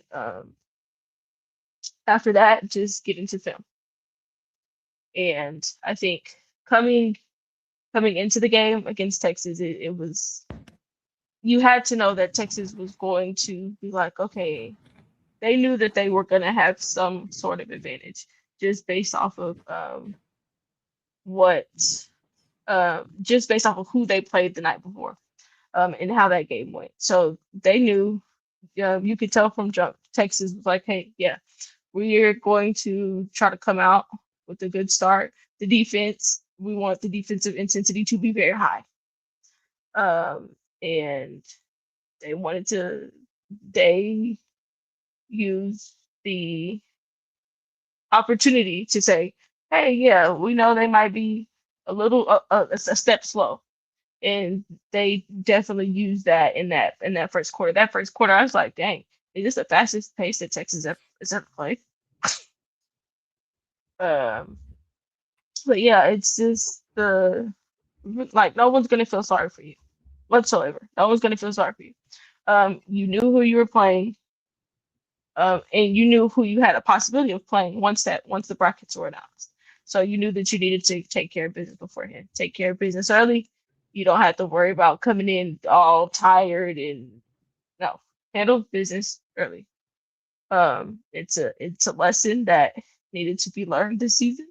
I think there's been different lessons throughout 20 of there's been many lessons throughout different points in the season, and I think this was that lesson of hey, you need to do it from the beginning. Do it from the beginning so you don't have to um, end up in these, so that you hopefully don't have to end up in all these tight games. Because yes, do tight games build character and show you who your team is? Absolutely. But it also in some situations, it's like, all right, you're playing with your food, and or you're picking and choosing when to bring that high defensive intensity, when to bring that high rebounding. But I think that the Texas game was kind of like, okay, what could go wrong will go wrong, or what could go wrong did go wrong. And it's just, hey, at least you got this was that little cleanup, because after this it's one and done, and that's like season's over. At least you saw it during the tournament. Would you have liked to see it before the tournament? Yeah, probably. Yeah. But at the end of the day, it's a lesson that needs to be learned. And like now is there's no dress rehearsal. That was the dress rehearsal. There's no dress rehearsal anymore. It's like it's the wedding. It's the wedding now. So every night you have to show up. And going into the tournament, hey, you do the work early, you probably get out early, and or it makes life easy for you. So it's a tough pill to swallow, but hey, at the end of the day, you win the natty at the end. You'll probably just look at it like, oh, that was just a blimp. Who cares? You win the natty. Who cares? You make the final four. Who cares? It was like, yeah, didn't win the SEC tournament, but it don't matter. Can I say something to that? And you may not mean it this way, but I keep hearing people like winning the natty is not a given. Like, you know what I mean? Like, you have to come do the work. And I don't think you meant it this way, but I've noticed a lot of people keeping like, this is what happened last time. And while that's true, but like the work that went in to get there. So to me, it's not just like a if then, right? Like, it's not, you still have to go actually do the work. You have to come out with the energy. You have to rebound. You have to defend. Like, you have to play team ball. Like, these are all the things that I think the thing that I'm hopeful for is that, one, Dawn's been through this before, so I'm sure their practices are going to be interesting and intense. Two, I think everybody will have a better focus and the intention of coaches, but like attention to detail is still a thing. Like, just because it happened last time doesn't mean it's going to happen this time. And so your intensity and your focus and your effort has to be there. So without all that stuff and without doing the thing, like, this is just like pretend land, And so I think that's the one thing that I feel like people keep kind of making it a little flippant, in my opinion. It's like, look, don't freak out. You can still come back from this, but also at the same point in time, like, you have to do it. Yeah, I think people are trying to find I guess the good in it at the end of the day, but also forgetting that, hey, it's only good if they do the work to finish it.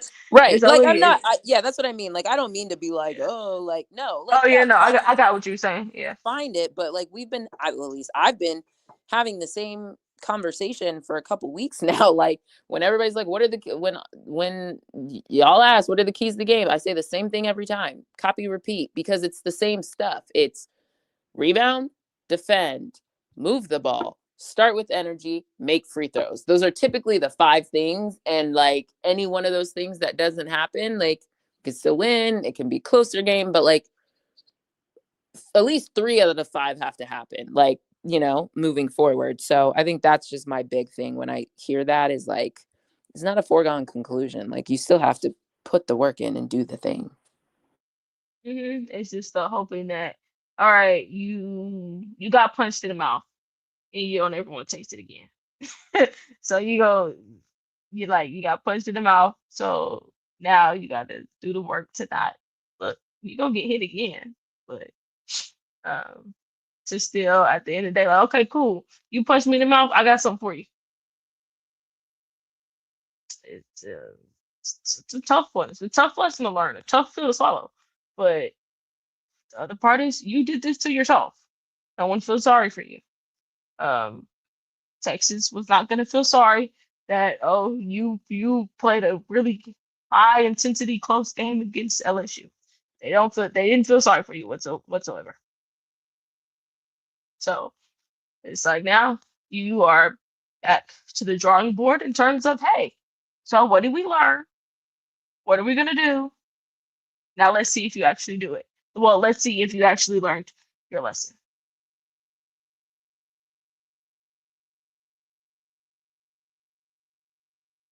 That's just the question about it, because I think with this team, and if they bring it every night,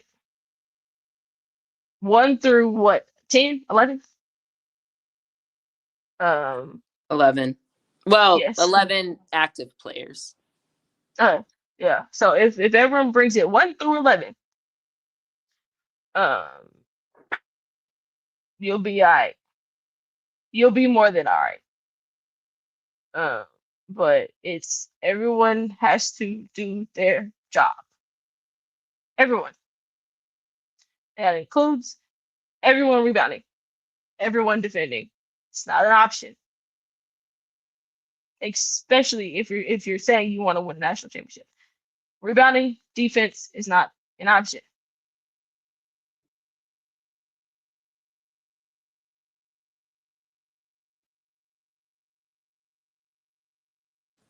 I will reiterate, I thought our youth they showed me something. So I'll give them that.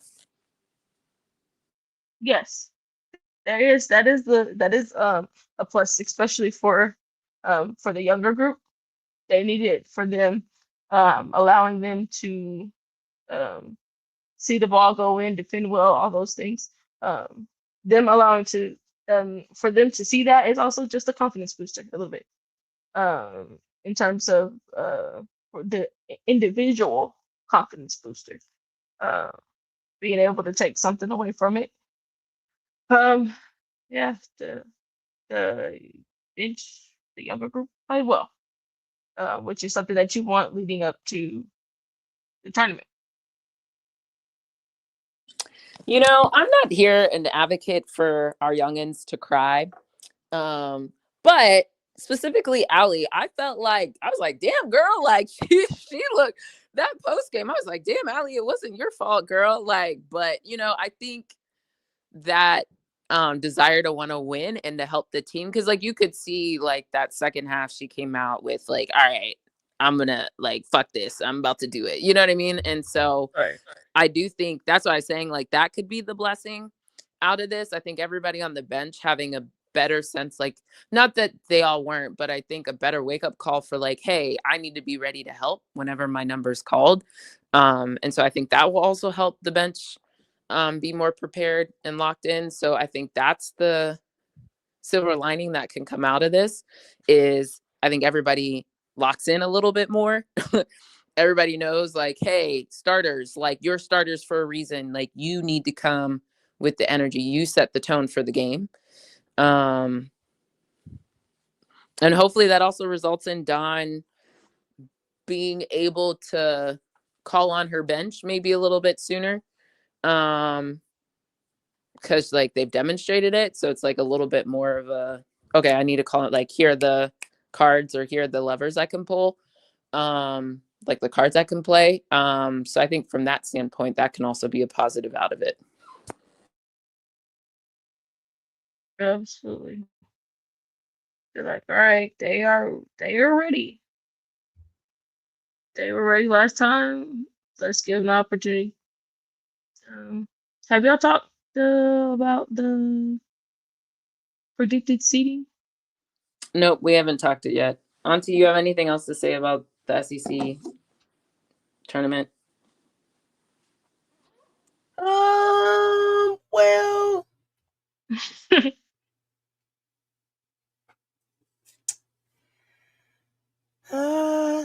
let me see. Do I have anything to say? I mean, I've said pretty much everything I have to say. I think for me, it is what it is. We didn't play Gamecock basketball, so it turned out the way things turn out when we don't play Gamecock basketball. I think it was a great lesson learned for our young players. I think it was a great test for them. So I think I'm just excited now to see how we respond. Right, how we respond.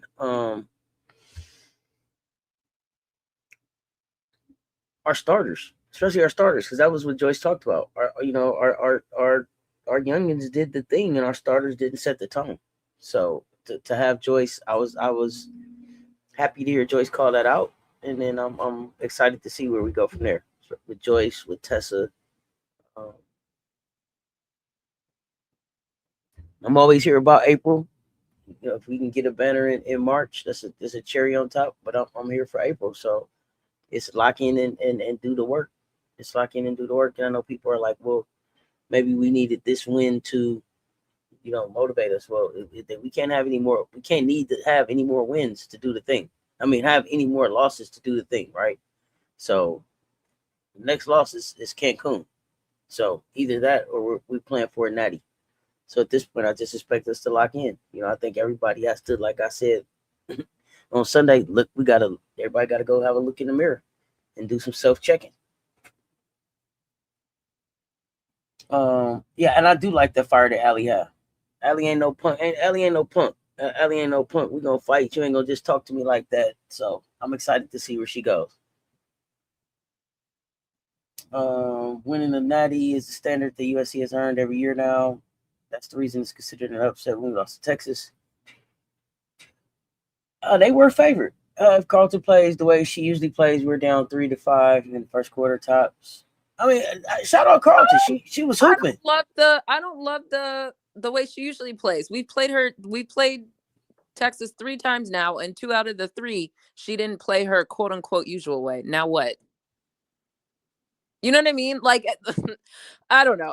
I'm not really here for the, Texas Texas did play well, but I don't think anything they did particularly was out of the range of possibilities. To me. Nope. So I think even like Maddie a little bit in the interview, she was like, oh yeah, they made some shots they usually don't make. And while statistically, but like nothing to me was like someone was playing out of their mind that hasn't played well against us before or hasn't had a good game. So for me, it's less about that. I understand what Maddie means, so I'm not here to but it just is one of those no, if Texas has it rolling, this is what they look like. I wouldn't say it's out of their norm. So personally. I think instead of some shots that they don't make, they don't normally make, some shots that we haven't seen. That's all. They made some shots that we didn't expect. Like what? I don't think that they expected Texas to shoot like that. I don't think that they expected. I don't think they expected them to knock them shots down like that. I don't know why. I don't know why. That's what I'm saying. I'm confused because those are the Maddie Booker shots that she got are her normal shots. Yeah, the difference is she made all of them instead of maybe missing one, but they were good open looks. It's almost as if we expected Texas. I don't know. I just didn't agree with it. There wasn't enough resistance. Rory was pulling up. Carlton was crashing the boards. Again, that first Texas game, we saw her do that. Crump might have made one shot that it was damn, that's a tough shot. It went in. But I didn't find that what Texas did was completely out of left field. No, I don't think it was out of left field, but I don't think that we expected them to knock them shots down. Well, then why did I don't think that that's who. And we didn't rebound. So yeah, if you were expecting them to miss those shots, you would have been in position to right. would have been afraid to rebound. Yeah, that one is just a tough. I understand what was said. I have a hard time accepting it. I think that's kind of what I'm trying to say is they were still good looks, whether they went down or they didn't go down. You still gave them good looks. There wasn't enough resistance. Exactly. It's different we definitely can have more resistance. I don't think that it was shots that Texas doesn't make. I just don't think they expected it. And well, I think you typically underestimated your opponent. I don't. I'm confused by that statement. Maybe that's just the best way to I understood what was done. In some ways, we may have underestimated Texas because we hadn't seen that Texas against us before. It's you. I think we have though. 14-0, 7 straight shots, no misses. The looks, the shots. Well, with the looks that they got, the shots they got, yeah. That's why. It's just they got, those comments. Like Like those are that practice comment. shots. Exactly. Those comments are typically like, all right, they are hitting like some crazy fadeaways. They are just like they're Like, not seeing a hand. yeah, Oh no, see, oh no, That's no, see, typically to me that's like, oh, they just shooting lights out type shit right there. You talk no, about. but what I'm saying is, okay, we're just maybe we're just gonna disagree on this, but maybe to help articulate what I'm saying is it's almost as if they said that like they were playing the University of Mississippi. I would understand that. But Texas, those were shots in their kill spots. Like that's what I don't understand. And some of these were layups and they were this and they were like it doesn't it's yeah. I guess I'm just confused because those are their shots. it's just like, did we Like not short pay corner, attention? pin Yes. downs off the baseline. Like that's exactly what they want to run. And you were getting caught on screens. So then by the time you got there, it was late. She was already up in the air, uncontested. It was just like stuff like that, or it was crashing the boards, swing, three. It's like, okay, well, like I don't understand the sentiment. I'm still a little confused, but I'm gonna just take that one and keep rolling because I was confused by that statement.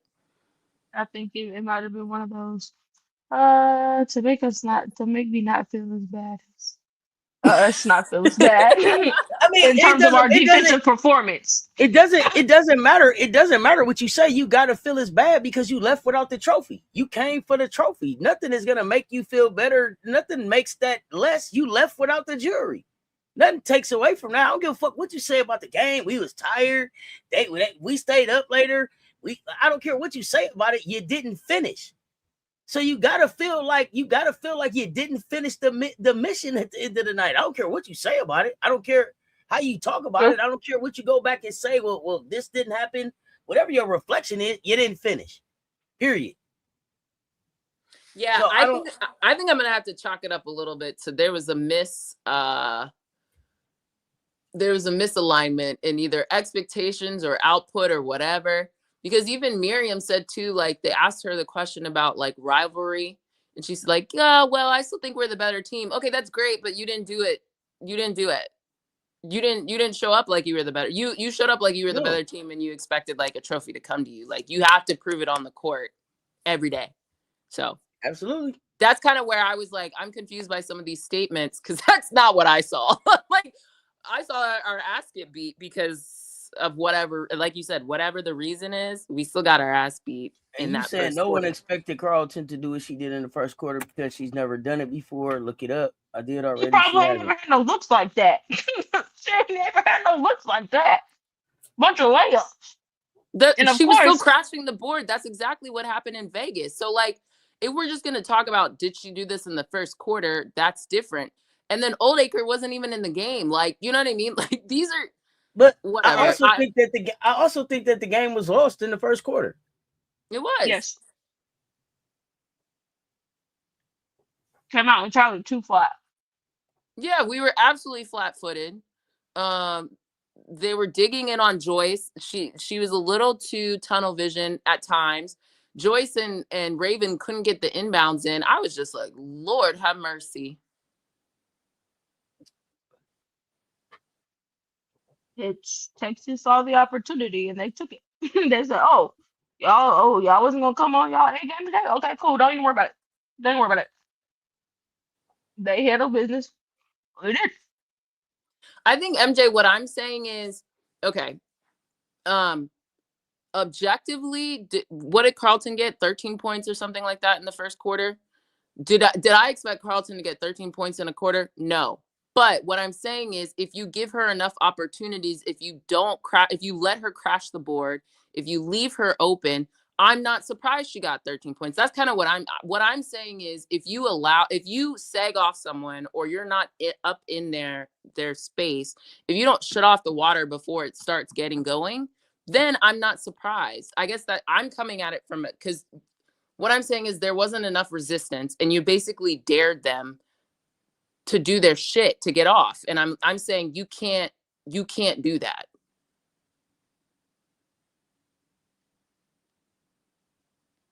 The last time we had 5 turnovers in the first quarter, didn't that happen in CLA? Did we not have 20 turnovers to another 20 turnovers that game?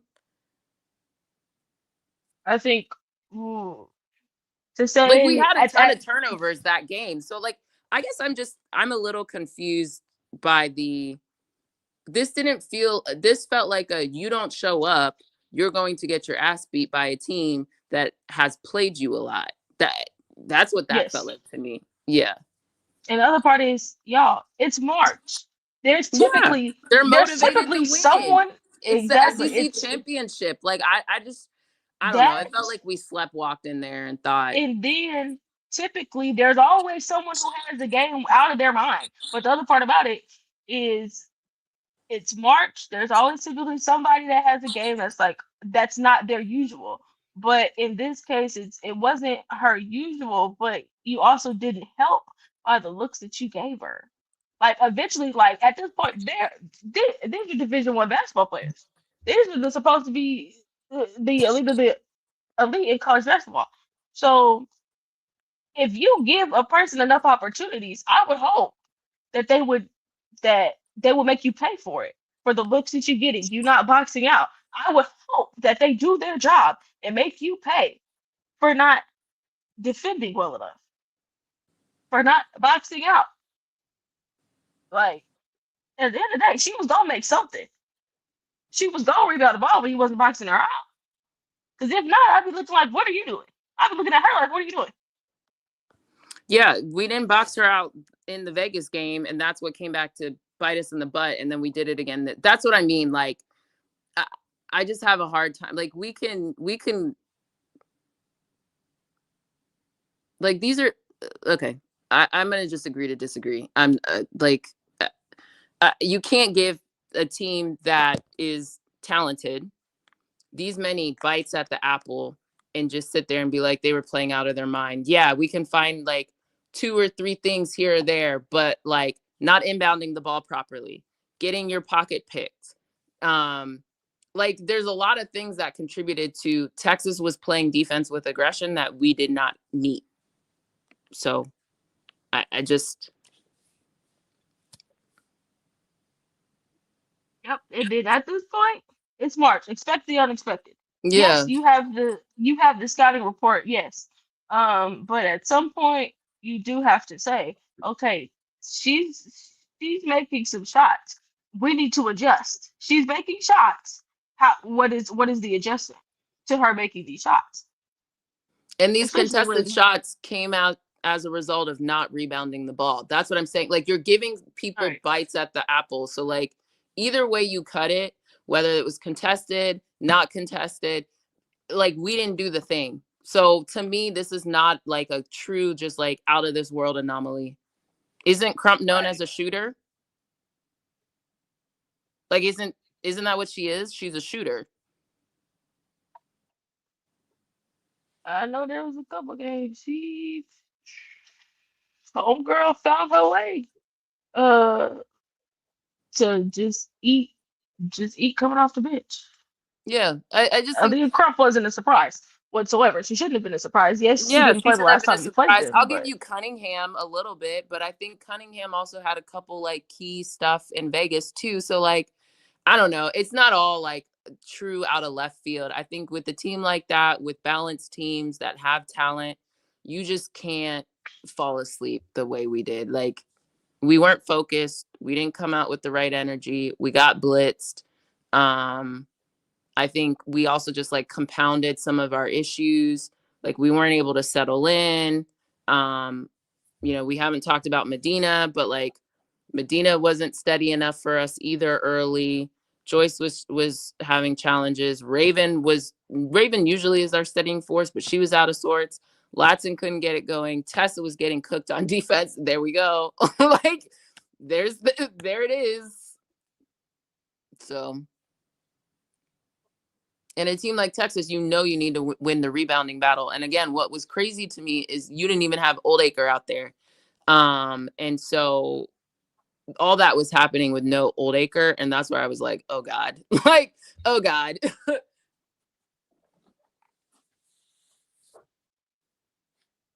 We don't know when Delhi's going to get back. Like, we have to stop relying on one person to be the reason we rebound. That's why I've been saying this all year for these reasons. You don't know when someone's going to be off the court, either because of foul trouble, because of injury, because of fill in the blank, something else. Like, you cannot rely on one person to rebound. That's why I've been beating this drum all year. We can't rely on just Madina to rebound. We can't, like, everybody needs to rebound. Delhi, we don't know. Delhi's still scooting around on a scooter. So, like, Delhi wasn't expected to play whatsoever. They knew that. Right. So, like, they knew that going in. I'll give you, yes, compared to the last game, we did miss Delhi's energy. But at the end of the day, like, we don't know when Delhi's coming back. So figure it out. Like, we can't rely on someone who's been scooting on a scooter for weeks. Like, the using saying, oh, well, they didn't have Delhi. Yeah, you missed the energy, but okay, next man up. And or that's why you don't have Delhi to bring the energy, you bring the energy. You bring the energy. I've been talking about this, and Delhi doesn't start the game. So, like, bring the energy. So regardless, like, you know, again, it's a good gut check, but, like, again, do the thing. That's what we got to focus on. Do the thing. Like, we shouldn't keep having conversations about rebounding the ball. Like, you know? Yes, and especially because, like, rebounding is really effort. Mm-hmm. And so is defending. Yes, defending is effort. If you put in the effort, you'll be all right. Especially because there's plenty of people who are not elite one-on-one defenders, but they're great team defenders. Correct. And also, I noticed that the games we tend to score close to 100 tend to be the games we have better defensive efforts. They're correlated. Right. It's just like from the beginning of the game, it needs to be hey, we're going to play defense. It needs to be, the offense will come if we do the things that we're supposed to do defensively. Because if you do the things that you're supposed to do defensively with elite intensity, you'll get easy points because you'll get steals. You'll get rebounds. You'll be able to push the ball like you want to push the ball, right? So it starts on the defensive end. You do what you're supposed to do defensively. It makes your offense a lot smoother, a lot easier. Makes your life easier. Mm-hmm. Fast breaks, all that. But again, here's a good time to figure it out.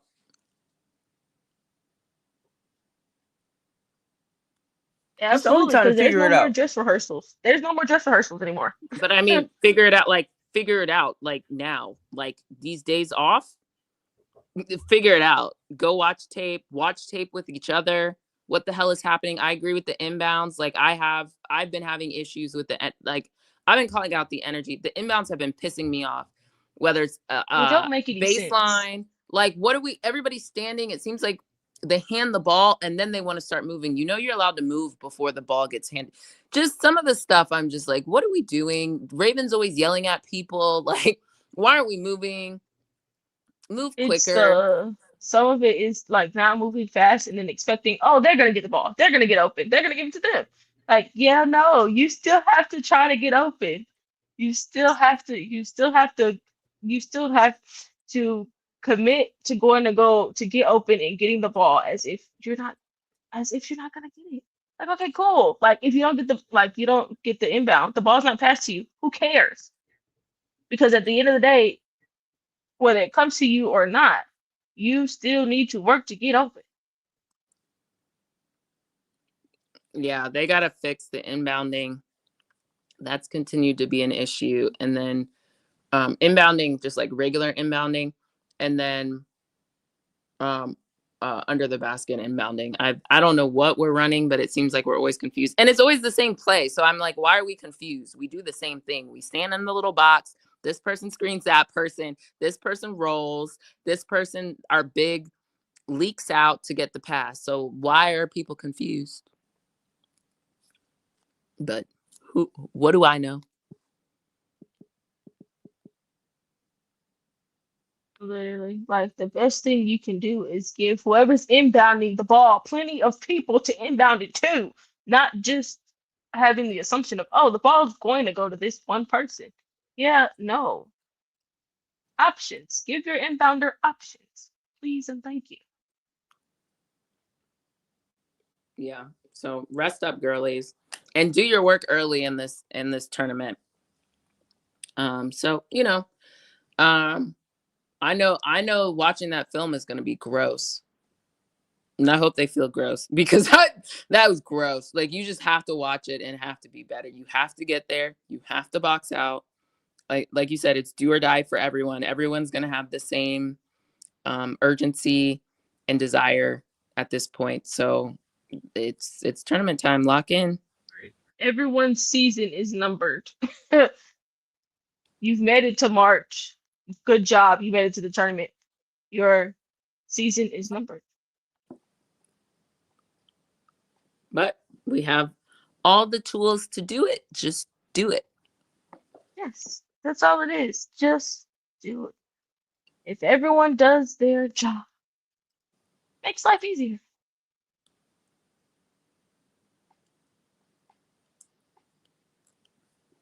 That's all I got for that. We want to talk seating now? Oh yeah, because we can talk seating. We can talk seating. Absolutely. Seating is a very interesting conversation. I think seating is always a conversation, whether it's women's college basketball, football. For some odd reason, seating just continues to be a struggle for all of these committees. Correct. And I need to understand why, because are you taking into consideration conference champions or not? Can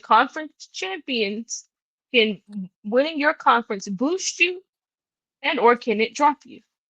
If you can't say, okay, it boosts you if you win, but it drops you if you lose. No, that's not really, that doesn't really make any sense. Is there someone you have in mind that you just want to call a name to? I just want to make sure I'm tracking. What do you mean by like, is there someone that you're making this argument? Like, is this South Carolina, Texas? Is it us. Okay? Us. That's something that between us, because if you're going to say, okay, for South Carolina, you lost your conference championship, right? So Tourney, because we definitely yes. No, I just want to remind everyone we won the regular season. Oh, yes. So because people are saying we don't get rings. No, we do, because we won the regular season. Yes. So you can't say for South Carolina, hey, you lost your conference tourney in the last game. So you made it to the last game. You made it to the final, and you lost. And then also not turn around and look at TCU like, hey, boo, yeah, you lost your conference tourney. But it's all right, girl. We'll leave you where you at. Absolutely. Yeah. That's why I was like, can we call names? Because I want to make sure I'm tracking. Okay, yeah. Look, at the end of the day, we lost. I didn't love how we lost. I didn't think that did us any favors. It is what it is. But I do think it is inconsistent how things are being applied. So I'll give you that. I also don't like, y'all know I don't really be checking bracketology that often as maybe some other folks do, but I am old enough to remember that before the conference tourney, wasn't there conversation around like nothing was really going to change and that we weren't going to lose the 3 seed? Then all of a sudden the day before the finals, it's like, well, South Carolina loses. Like, what? How do we change in the middle of a conference tourney that all of a sudden now seeding is up? I guess that's where I was a little confused. Like, what changed? And the players was it the change. Quality of what other teams did? But the only people that were going to switch were us in Texas. So how in the middle of SEC conference tourney does all of a sudden now whoever wins will be the 3 seed? But that's not the conversation that was going into the SEC tourney, correct? Absolutely, it was not. So why did it change? It'd be one thing if like we met Mississippi or Vandy, right, or you know what I mean? But we met who it would be between. So I guess that's what is a little confusing to me, because it'd be one thing if we got eliminated early and then Texas won, I'd be like, okay. But to Brittany's point, we played them, we met them where we were supposed to. But now, whatever. I don't get it. Whatever. Exactly. It's like the only exception that I think, well, the way in which I think conference champions and all that good stuff should be done is if it's like someone that is on the cusp of not making the tournament and you won your conference championship. I'm sorry.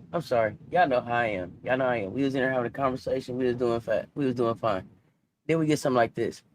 LSU over everything gonna say regular season champ is a participation reward compared to being the SEC tournament champ. How the fuck would you know? And you lost both. How in the fuck would you know? You lost both. How the fuck would you know? When was the last time you was the regular season champ or the SEC tournament champ? Literally, and the thing is, to even make it to the tournament, you have to do what you're supposed to do in the regular season.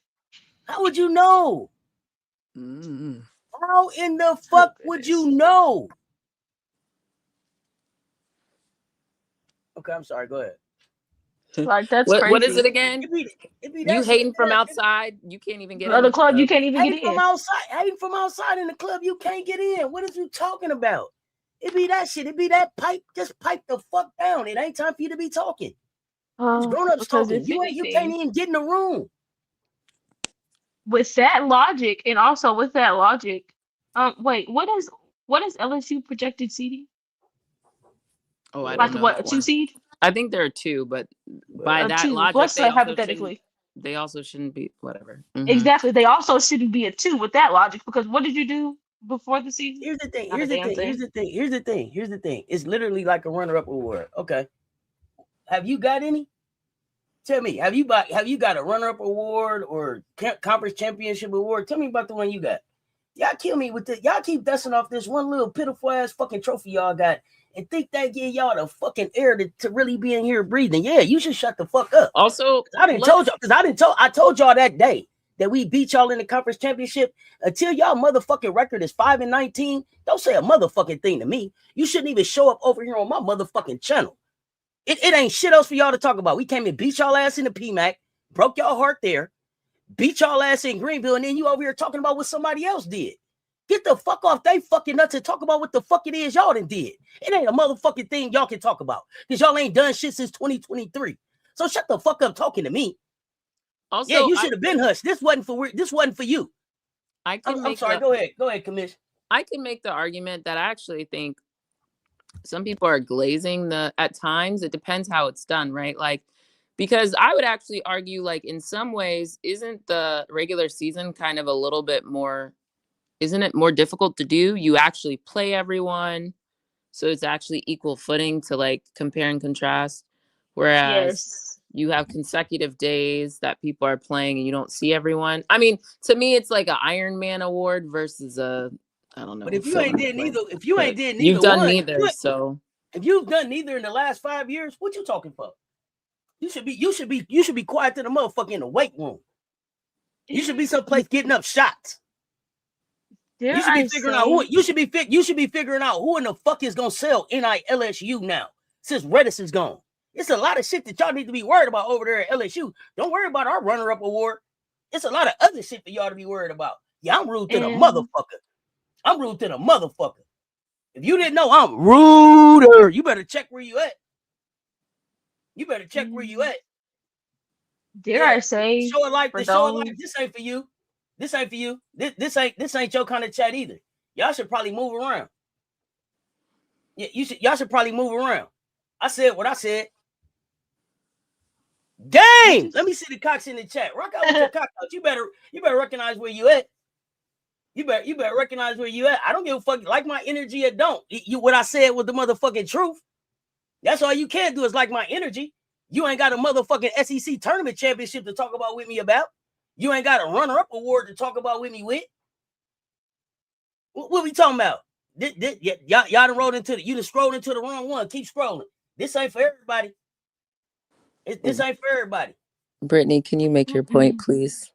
Oh yes, my little quick point about them is didn't I say earlier in the season I was like they are very weird because y'all have no smoke for Texas, who came in and took your Gucci belt. Your second place Gucci belt. Let me be specific. Your second place Gucci belt. Y'all don't have no smoke for that. And not only did Texas take your second place Gucci belt, so did Vandy. Dang, y'all just keep like y'all was supposed to be what? Y'all was what 1-2 the last 2 years. Now you're just dropping. You're dropping off, sweetheart. Where'd you go? We can't see you in the standings anymore. You're just steadily dropping. And then the fans being okay with it. As long as we beat South Carolina, you're still not doing that. So what? Oh goodness. Y'all are not winners. They're not winners.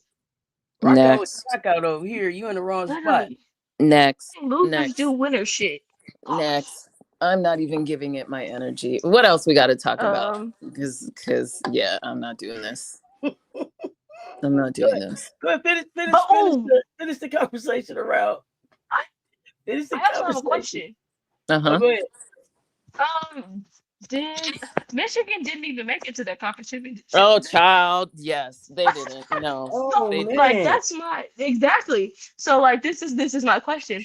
So Michigan's are you going to been propped up? No, they've been propped up all year by almost wins. They're the only team I've seen get higher ranking for almost winning, barely losing to fill in the blank team. Like it's wild. Like that's why I'm just like, I still don't understand. I mean, do whatever y'all want. I don't really care, because at the end of the day, you gotta beat. Why are you laughing? You gotta beat who's put in front of you. But this is nasty. Wait, say what?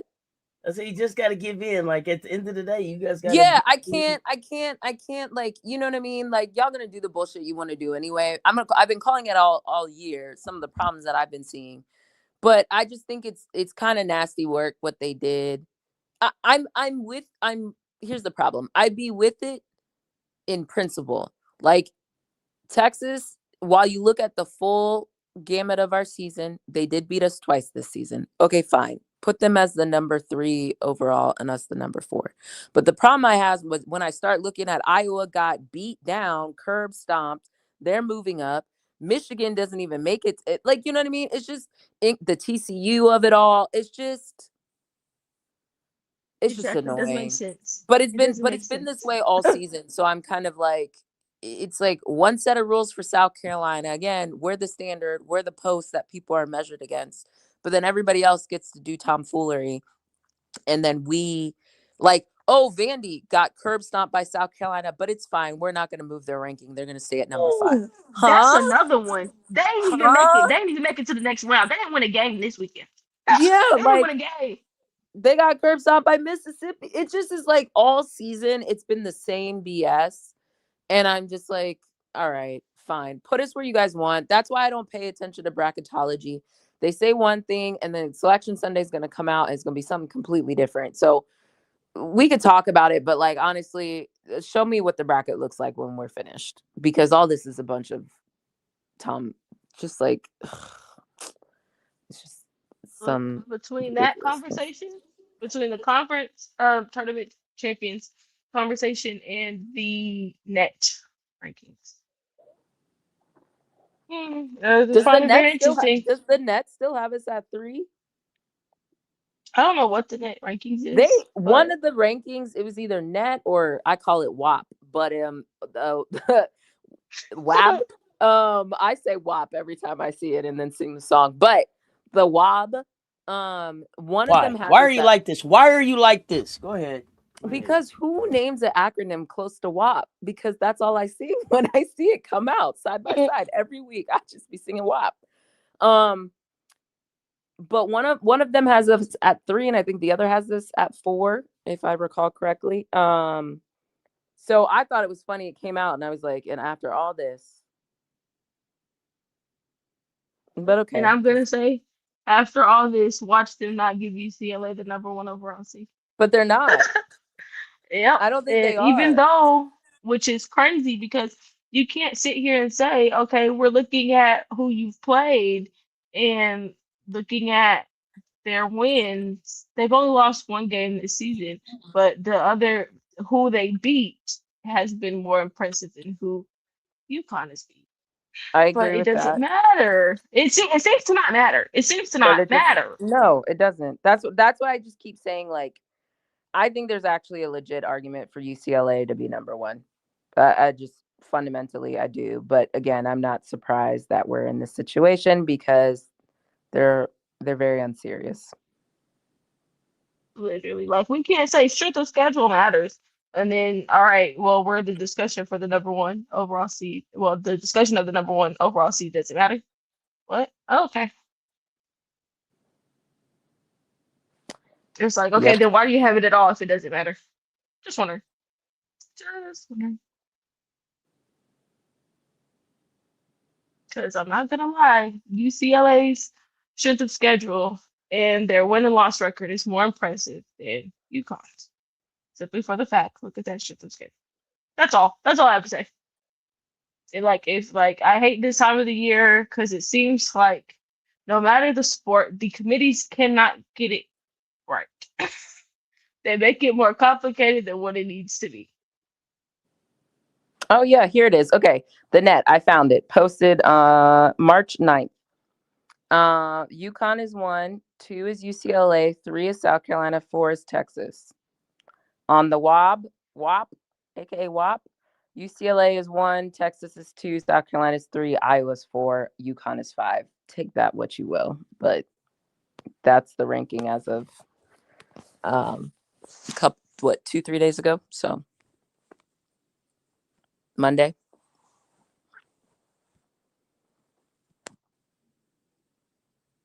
Yeah, I don't know.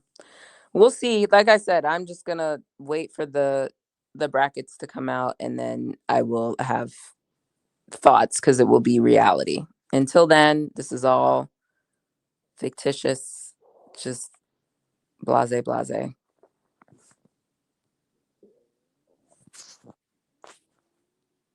Yep, I'm just very interested. I'm very interested to see what the conversation will be after the brackets. Because there's always someone outside of the club crying because they couldn't get in. Um, and then there's the people in the club that's like, hey, this don't make no sense. At least one person in the club say this don't make no sense. Yeah.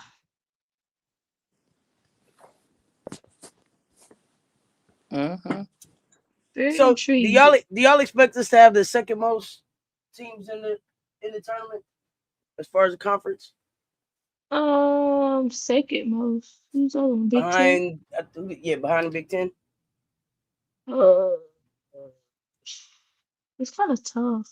Well, for me, it's a little interesting because they're kind of neck and neck. So for us to have less than them, the Big Ten is very interesting, especially when you have teams like Michigan.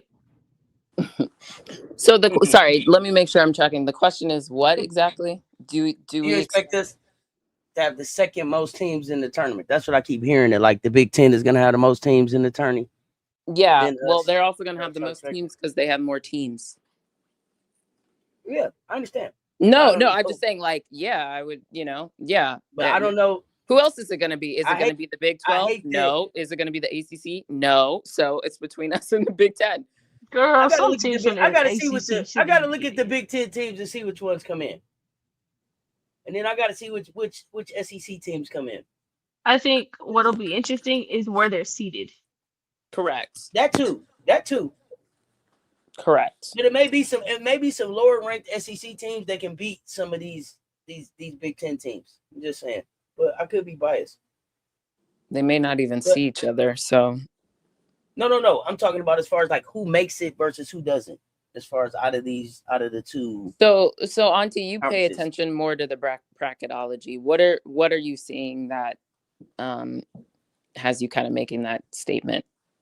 Like, what is it saying that would have you say that? I don't know if it's anything that's on the bracketology right now that's making me say that. I just know that there's a possibility. Okay. Right? I just know that there's a possibility the way because First of all, if I'm okay if the brackets go just like they're going right now. I'm super okay if the bracket stay just like Charlie got it right now. I'm happy with it. Jokes on all of y'all. Can't wait to get to Sacramento. Period. Let me see. Is there a Big Ten team I can call out right away? Nobody I could call out right away. I probably could go through and look at a couple. I probably could go through and call a couple. It'd probably be some other. Like, who's the lowest ranked Big Ten team, I guess? Like, who's Oregon, maybe? Oregon, Washington. I don't remember who finished higher than the other. With Nebraska? Oh, Nebraska. Okay. I think Nebraska might be the lowest because they played Indiana, right? That was that quote unquote upset, but I had that one called. So they played on the first day of the Big Ten. So yeah, maybe Nebraska would be the lowest. All right, now let me see. What's the last SEC team that got in? Georgia?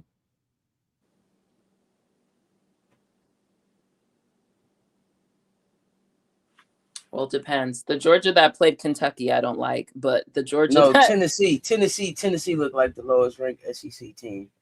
Oh Lord, I forgot they still. On the bracket yeah, right I forgot now. about that. I've eliminated them out of my head. No, for real. Like, just cut Tennessee some. Do them a favor. Just go ahead and tell them, hey, you don't have to show up. Are you sure it's Tennessee? Isn't Bama lower than Tennessee? Nope, because Tennessee is ranked 8 right now. Is an 8, and Bama is a 6. On the bracket right now that's on ESPN. Okay, hold on. I'm just looking Bama shouldn't be lower than him. Because Tennessee's on what, like a 7-game losing streak? This bracket is updated as of March 13th to 2026 at 12:05 p.m. Eastern. Okay, so what's interesting about that is for the conference. Okay, I'm thinking about conference, but yeah, that holds. In the conference, Bama finished lower than Tennessee. That's what I was thinking of, but their overall record. Okay, I see what you're saying. Yeah, their overall record is higher than Tennessee because they didn't play nobody in the non-con. But okay. I still think that's right though. That's like either way you cut it, it's either Bama. I don't know if Texas A&M is going to get in. UGA, I'm going reverse order. Mississippi, Kentucky, Tennessee, Oklahoma, LSU, Texas, Vandy, us. So then my point being like, records aside, do I think Texas A&M could beat Nebraska? A healthy Texas A&M. Do I think they could beat Nebraska? I think they can. Texas A&M finished higher than Alabama. So then I guess it becomes: Do I think Florida could beat Nebraska? Not with no coach. No. Yeah. Wait a minute. Not no coach. They ain't got a coach right now. What do you mean? Nobody. What's my homegirl to wear the chain? Don't do that. They got somebody over there that can coach. Don't do that. I hate when teams do that. Like you couldn't wait a couple days. But I'm looking at just SEC rankings right now. So SEC rankings, Texas A&M, Alabama tied, and then Florida, Mississippi State, right? So I was really just looking to see based on how everybody finished if I thought one of our lower teams could beat the lowest Big Ten team in there, Nebraska. I was testing my theory. No, that's what I was trying to do. I was just doing it based on rankings of the conference because otherwise it's kind of hard to. You'd have to know who people played in the non-con and try to write. Yeah. So Bama is technically our lowest ranked SEC team that's currently projected to get in. So yeah, man, it's gonna be interesting. Does that have Tennessee in there or no? Yeah, Tennessee's supposed to play Kamora Johnson, I think. Let me see. Tennessee's supposed to play Virginia. That's very interesting. No, not Tennessee. Syracuse. My bad, y'all. Even more interesting. Comment right here. Not Virginia. Not Virginia. on the bracketology. Not Virginia, Syracuse. Okay. Right now they got them on Region 2 Sacramento on this most up-to-date one. I mean, the problem is, what are the vibes in Tennessee? Because Tennessee on paper is the better team. And I think even if they're playing shitty, they can beat some teams. That's the hard part about Tennessee. Yeah, but and here's the thing. Yes. But this was crazy though. Hmm. On paper, Tennessee is the better team, but Syracuse got the better coach. Well, Mhm. What do That's it come what- down to? that's what I was And going to it's- say. And the question is, And to will me, the it's not team even play with their brains correct. against Tennessee? Who you Tennessee's play with looking when you like turn your brains on? Tennessee's now starting to look like they're trying to get their coach fired. Like, so I don't know what to do with that. Like, I don't know if you guys are throwing games now. Like, it's to the point now where it looks Come like on, you're what's trying the to three get your goers? What's the coach three fired. go? Yeah, it They're looks like you're trying trying to to get get your their coach coach fired. So Mm. now I don't know what to do with that, because do you want to win games in the tournament, or are you trying to get your coach fired? And that's the problem I'm going to have when I'm But here's filling the out my thing. bracket. Okay, so here's the thing. Here's the balance. But where's the balance on that? Because Janiah Barker, do you have enough tape for what you're trying to do? But that's in what I'm WNBA, saying. or I'm do you saying need that's- something else? Mhm. Because we That's know my point. she had her Janiah Barker game, right? She had her signature game. She had a That's not enough. That's not enough. No, it's not but enough, that's my point. Is I don't know if they're incentivizing, because like that's what, do you want to win games or you want to get your coach fired? And that's going to be the question I ask myself when I fill out my bracket for Tennessee. now let me ask you Is this like, Mhm. which one are they more motivated by? I think getting that Getting lady their up out of draft there. stock up, winning games, or getting their coach fired? I don't know which one they're trying to do. I don't know. Okay, I got another one for you. I'm gonna switch up the Oh wait, the let me add one conferences. more. There's another one. go ahead. Is Go ahead. Kim so committed to proving her system works? Because that's another issue that's going on there too. It's not just the players Oh, yeah. trying to get their coach fired or win games. It's also, is Kim so hell bent on doing it her way and being stubborn and proving everybody that the way she has it is the right way? Because if she's about it, she'll play the players who actually run her system. But I don't think she's gonna do that. Right. So there's a lot of Is things at play with Tennessee. Talasia back with the team and playing? Do we know? Oh, I have no clue, because I don't think anybody's done. Because everybody's kind of like on their On break. break right now. Okay, so maybe Yeah, she's so, still like, getting some fresh air. Okay, so let me ask you this. She's still getting fresh air. Yeah, let me ask you this. Here's okay, I got another question. I'm gonna switch conferences. Can Texas A&M beat NC State? Healthy Anybody Texas can beat. A&M. Healthy Yes. Texas A&M. Can they beat Anybody NC State? can beat NC State. Okay, so Yes. would you rather see Texas A&M in the tournament than NC State? I would. I mean, a Yes. healthy I've one. said A healthy that from Texas the beginning A&M. of the season. If Fats was still healthy, if Janae was still healthy, Yes. right? Yeah, of Would course. you rather But I see? think Would you go ahead? I'd rather see. To be honest, let's just break this all down. I'd rather see Texas A&M than Tennessee right now, in just SEC to Fair. SEC. Fair. Absolutely. Okay, now would you rather see Texas A&M than Iowa State? Yes, Mm, but Yes. okay. you know, Audie's a draw, so there's that. Oh yeah, Audie's definitely a draw. Audie's definitely a Yeah. draw. I got you. Look like Virginia's gonna play UMiss or Arizona State is gonna play UMiss. Which one of them would you rather see play UMiss Ooh, if the I bracket was was wondering how like far this? they were gonna fall. Say those. Who are the two options again? Against So either Virginia or Arizona State. That's actually tough. So last year, Poe and Arizona- them or Kamora Johnson them. No, I know.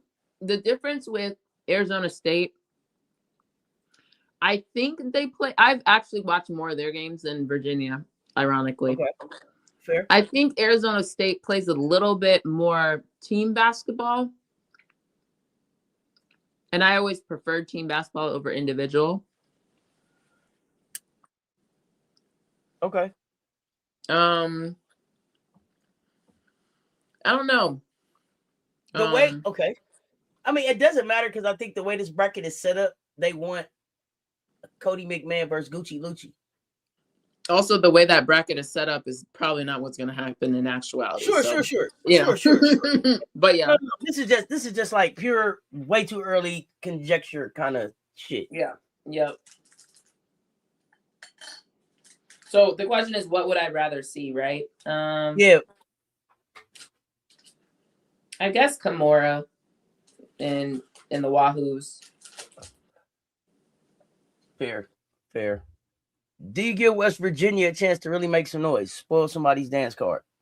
I do, because they play defense. Mm. Yeah. Hey, so, did he win the coach of the year? Great question. I actually don't know. I assume. I hope he did. You said he did? I hope he did. I don't know if he did or didn't, honestly, because I only saw that newcomer player of the year thing by TCU and I kept scrolling. So I don't know. He could have won. I don't know who won coach of the year for the Big 12. Oh, no. It's old girl from Tech. Texas Tech. Yep. Yeah. Krista. Okay. Okay, well, there's that. I see Rhode Island projected to have to play against Baylor. Okay. Now, wait a minute. Now, wait a minute. Let's go, Timmy. Go ahead. If that happens, I don't like the way Baylor's been playing. I've been telling y'all for a minute. I don't like it. Can Colorado spoil a dance card? Against the right teams, yeah, they can. So they have them in a bracket where they would probably play Washington, and then if they were to win that game, it would be up against an LSU. Probably not right at that. Probably not. Well, it could happen, but a lot of things have to happen for that to happen. You know, it's like LSU would have to. LSU would have to go off a cliff for that shit to happen. I'm just gonna. Yeah. Although they have a lot of length, I think Colorado would they have more length and all the positions. So I know we don't do a lot of LSU talk. I'm gonna say this. Yeah. Keep it short. I'm gonna say this. LSU goes as far as Kim Mulkey trusts Milaje Fuwali to take him. And I'm just gonna leave it at that. I'll take that back. Milaje Fuwali and Jada Rashard. They was the only two people that showed up against us. And I think it rests on them. I hear Brittany, was that you? Somebody was like, yes. Tell me.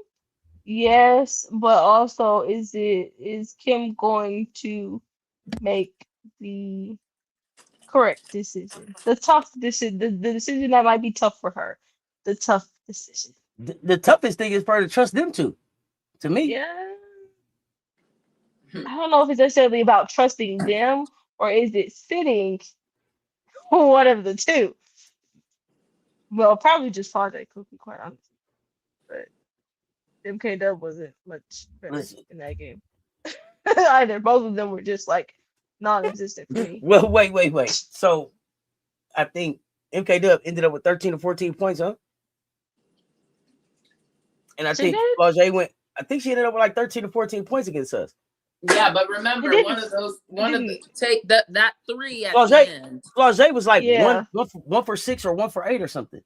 Yes. They did a little switcheroo. But that's it. Okay, but y'all know my thing is always until us. So my thing with LSU is always until us. That is not my philosophy. I know that's not your philosophy. So this is my question for you. This is my question when I'm looking at this. Okay, well, let me see. So they land on UCLA side of the bracket. Potentially. Do you give them potentially right now? Potentially, they're on UCLA side of the bracket. Do you give them a real chance of beating UCLA if they can make it all the way through Louisville, Baylor, Rhode Island, Kentucky, Tennessee? They're the ones standing. Do they have enough in the room to take down UCLA? If that's their bracket, I'm saying who the heck made that shitty bracket? This is how Charlie Cream got it right now. I'm on ESPN. Absolutely not. What the heck is that? Why? I'm sorry. And that's mainly for Charlie. So in this bracket is UCLA, SF Austin, Tennessee, Syracuse, Kentucky, James Madison, but West wait, Virginia, hold on. Green Bay. Hold on. That's not. Wait, are you just telling us this or who they'll have to go through? Because that's not how the brackets work. So I just want to make sure I'm following you. No. What I'm saying is the potential of teams just on this side of the bracket. Right? Yeah, but remember within the bracket, right? So here's the thing.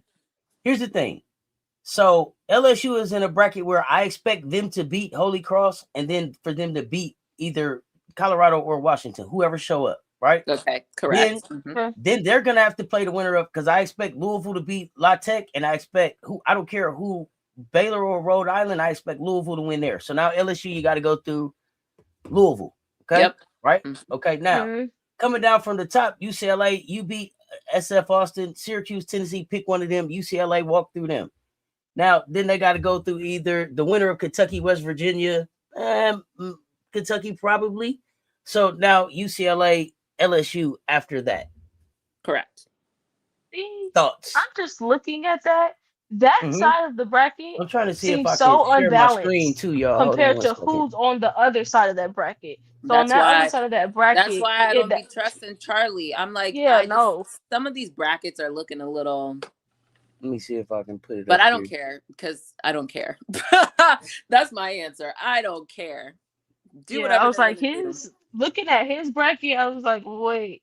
Well, I was like, no, that doesn't, why does it sound like they have a cakewalk That's what I said. until Wake me up until if when they beat UCLA? I mean, till they wake play me up UCLA. when Sunday comes because Yeah. that just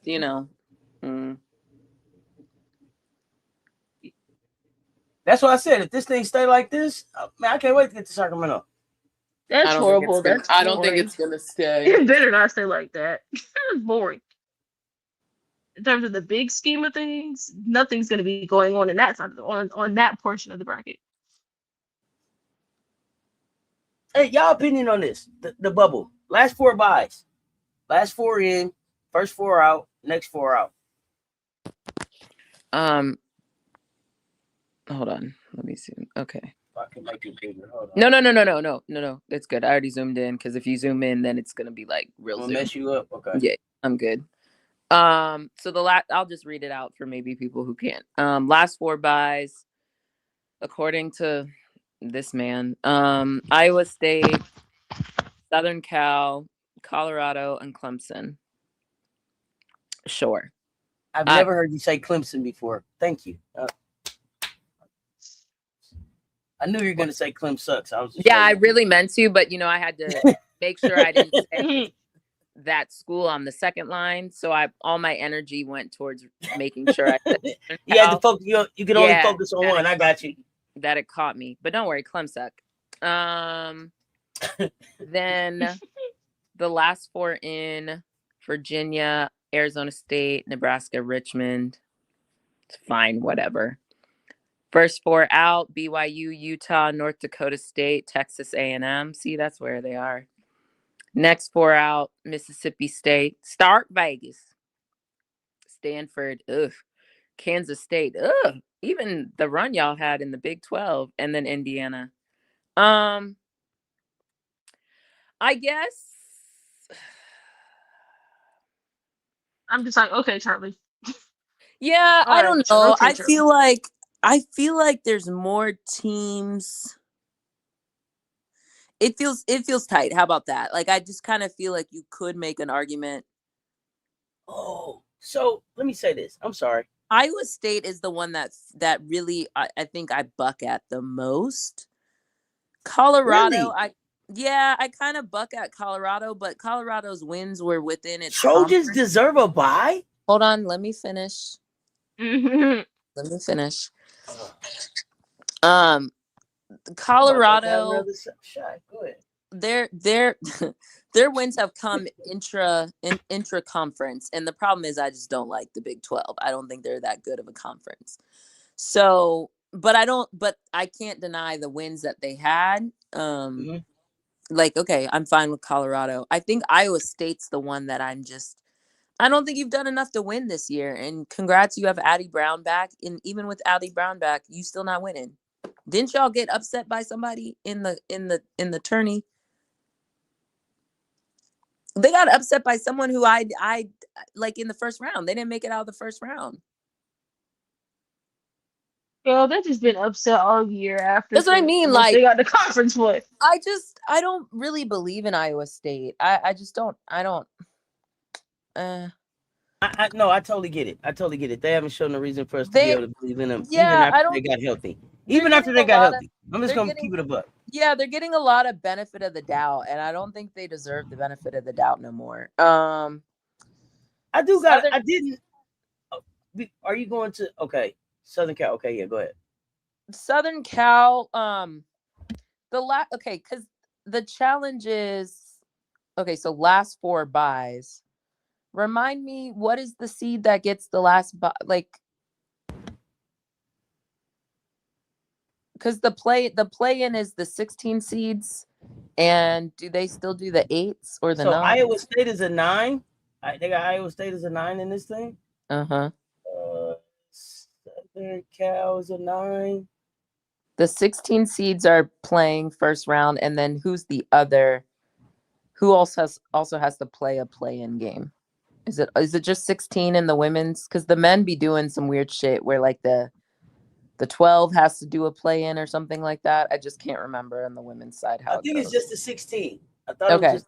So then the last 4 buys are the 15 seeds, right? So like if you're telling me that's what it is, then No. Let me make this clear. This is not my bracket. We can't do brackets until the official brackets are released. We're looking at what Charlie Cream has as of today. And actually, go ahead. Go ahead. Sorry. No. Go ahead. No, please finish. No, and I was gonna say, and after that, we will have an official Cess Talk Sports bracket challenge. So that was all I was gonna say. Go ahead. Go ahead. Is Southern Cal against us? Yeah, there they are. They're not against us. Aren't they? They would be our second potential. Oh yeah, they are. They are. Yeah, they are 9. So they're the 9 seed. Okay. But the thing I didn't realize too is that I didn't realize the Fats was a go for postseason. That's what they say. Is she actually a go though? Because we haven't seen Sarah Chinu, and she had a bone bruise. So they just say it has been deemed it should be available for postseason competition. I think they're doing that as marketing, personally. Okay. And I'm not mad at them for it. You should try, but I don't think we're gonna see her. Okay. I mean, don't rush her back. But let me say, I was really excited. I hadn't watched Fats Janae this year much, so I was excited for what I was seeing out the kid. I wanted to see more. So excited for next season. I mean, to be honest, she did her work in her limited minutes. She fouled out in 12 minutes against us, but in that 12 minutes, she had 12 points, 7 boards. Yeah. I've been trying to tell Janae. But what I didn't know is how much of that was with her Super Bowl and how much of that was just that's how who this kid is as a hooper, because I hadn't watched her. No, that's how she plays. If that makes sense. Her and Uche are probably the 2 versions of they're different fonts of each other. Okay. They're not the exact same player. There's differences, but do you expect Fast to stay at Texas? Yeah, I think so. I don't know. I like her there. I like her there. As long as Joni is there. I expect her to stay with Joni. Well, Joni just announced some summer camp, and she was dressed in some cowboy hat, so they better keep her there. She announcing summer camps. So summer camp, the kids are expecting Joni. Joni better be there. Right. So I think she's gonna be there, because by now we would have heard if she was gone or not, I assume. It'd be kind of shitty if they wait and see that they're not invited to the big dance and then they let her. I don't know. I just think Joni has shown that they I don't see how you not invite Joni, especially if Fats is healthy. If Fats is a go, I don't see how you don't invite her. Iowa State's going. Come on. Yeah, I don't think highly of the Big 12, so I'm not the one to ask these questions. Nor some parts of the ACC. So, Mississippi State going? No. You don't think they actually make it Sunday? Look at where they are. Aren't they the next 4 out? That basically means you're not gonna make it. Oh, I'm thinking first 4 out. I wasn't even tripping. Yeah, you're right. Missed the cut. Sorry, guys. Stanford 2. Kansas State, I can see it. Indiana, too bad. So sad. Next time. Let's see. Multi-bid conferences. What else they got up here? Isn't that where your count is? Yeah, I was seeing what they had. So they have 2, according to this Charlie Cream, 2 more Big 10 teams would be in over SEC. So, yeah, I don't know. It's 2 Big East teams that should go? Okay. There's that. Wouldn't it be Villanova and UConn according to But I them? mean, it is, but I mean, is it? Okay, never mind. Oh, you know, I didn't see is there an Ivy school on here? I think No, Princeton was ranked in the top 25, so Princeton's probably in there somewhere. Oh, they should get an auto bid. Yeah, there they go. For winning the Ivy League, is that right? Yep.